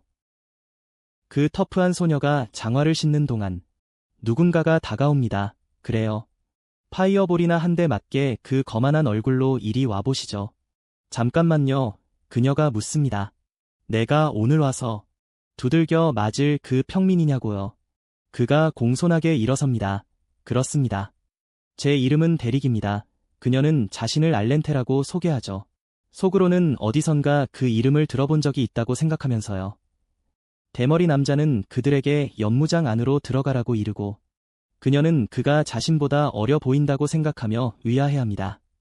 그들은 서로를 마주 봅니다. 그녀가 몸을 푸는 동안 주인공은 침착함을 유지합니다.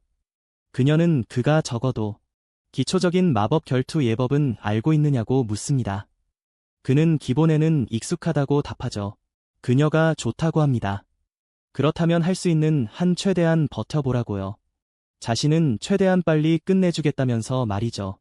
그녀는 아주 쉬울 거라 생각합니다. 충격파로. 그를 밀어내면 끝이라고요.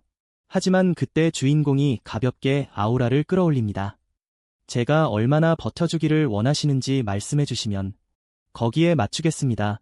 그러자 그녀는 도대체 무슨 소리를 하는 거냐는 반응입니다. 그가 말하길 제가 얼마나 저항해주기를 원하시는지 알고 싶다고 합니다. 제가 조절을 해야 당신에게 도움이 될 테니까요. 대머리 사내는 그 꼬맹이가 이제 끝장났다며 고개를 저어댑니다. 알렌테는 웃음을 터뜨리며 참 웃기게 말하는 놈이라 화답합니다. 내가 가진 힘을 다해 버텨보는 건 어떠냐면서 말이죠. 주인공은 진지해지며 말합니다. 알겠습니다. 그렇게 하겠다고요. 두 사람의 손이 동시에 빛나기 시작합니다. 그녀는 알아들을 수 없는 언어로 주문을 외우기 시작합니다. 자취에 취한 채 속으로 생각하죠. 가당치도 않다고요. 어디서 평범한 평민 놈이 이토록 오만하게 구냐면서 말이죠. 하지만 평민이 일성 마법이라도 배우게 되면 자신이 대단한 사람이라도 된 줄 착각하기 마련이라는 걸 이해합니다. 오늘 그녀는 자신들과 평민, 그리고 귀족의 차이를 가르쳐주겠다며 그에게 일격을 날립니다. 그가 가만히 응시합니다. 옆으로 가볍게 한 걸음 옮기자 그녀의 공격은 완전히 빗나갑니다. 그녀는 그의 매트릭스 같은 본능적 회피에 깜짝 놀라며 그는 다음 공격을 재촉합니다. 이제 그녀는 자기가 살살 쳤더니 이 자식이 벌써 자신만만해한다며 화를 냅니다. 좋습니다. 이제 진짜 차이가 뭔지 보여주겠다고 하네요. 그녀가 팔을 아래로 내리치자 바닥에서 수많은 화살이 솟아오릅니다. 그녀는 그것들을 조종합니다. 솔직히 유효타 한 대 날리려고 그런 안무까지 쳐야 한다면 이미 끝난 게임이죠. 어쨌든 그녀가 화살들을 날립니다. 주인공은 그저 작은 조약돌 하나를 튕겨서 전부 굴절시켜버립니다. 화살들을 쪼개버리자 그것들이 그녀의 곁으로 떨어집니다. 그녀는 충격을 받았습니다. 그가 극도로 단순한 주문을 썼는데도 미친 수준의 통제력과 정밀함을 보여주었으니까요. 대머리 남자는 이 평민이 정말 실력자라며 감탄합니다. 용병들 사이에서 베테랑이라 불리는 이유가 있었네요. 그 모습이 그녀의 승부욕에 불을 지핍니다. 그녀가 좋다고 합니다. 자신이 그를 과소평가했다며 그녀 역시 아우라를 끌어올립니다. 불타는 화살들이 잔뜩 생겨나네요. 주인공은 그녀가 전략을 바꿨다는 걸 알아차립니다. 그저 자신을 맞추려는 게 아니라 연무장 전체를 부수려는 속셈이군요. 그가 그 안에 서 있지 못하게 하려고 말이죠. 솔직히 나쁘지 않은 계획입니다. 그녀가 손을 위로 치켜들자 수억 개의 화살이 그에게 빗발칩니다. 그는 이걸 피할 수 없다는 걸 알고 결계를 세워 정면으로 버텨냅니다. 폭발과 연기, 그리고 그 자리에 상처 하나 없이 서 있는 그가 보입니다. 하지만 그때 깜짝 놀라죠. 그녀가 마법창으로 그를 찌르기 위해 돌진해 왔으니까요. 그 정도 거리라면 결계를 펼칠 시간도 없고 피할 공간도 없습니다. 그는 그녀의 재능이 엄청나다고 생각합니다. 하지만 그때 번쩍하더니 그가 그녀의 얼굴에 섬광탄을 정통으로 먹입니다. 그녀는 아무것도 보이지 않아 비틀거립니다. 흑백의 혼돈 속에서 그가 어디에 있는지 찾는 사이 무언가 그녀의 얼굴 옆을 스쳐 지나갑니다. 그녀는 아무 소리도 듣지 못했고 그것이 어디서 날아왔는지도 모릅니다. 시야가 다시 돌아오기 시작하고 그녀는 주인공이 작은 결정을 튕기는 모습을 보게 됩니다. 그녀는 또 맞을 뻔했죠. 그때 그녀는 깨닫습니다. 그가 섬광탄을 썼을 때 자신의 청각까지 잠시 차단했다는 사실을요. 그 공격을 머리에 정통으로 맞지 않은 유일한 이유는 그가 봐주었기 때문입니다. 그는 계속해서 결정을 만들어내며 그녀에게 2개를 던집니다. 그녀는 말도 안 된다며 막아내지만 그는 똑같은 수작을 부립니다. 그녀가 눈을 떴을 때 그는 이미 낮은 자세로 파고들고 있습니다. 그녀는 미소를 지으며 빠른 발동이 자신의 주특기라고 생각하죠. 그러니 그가 스스로 함정 속으로 걸어 들어오는 꼴입니다. 그녀는 그의 손을 지켜보고 있습니다.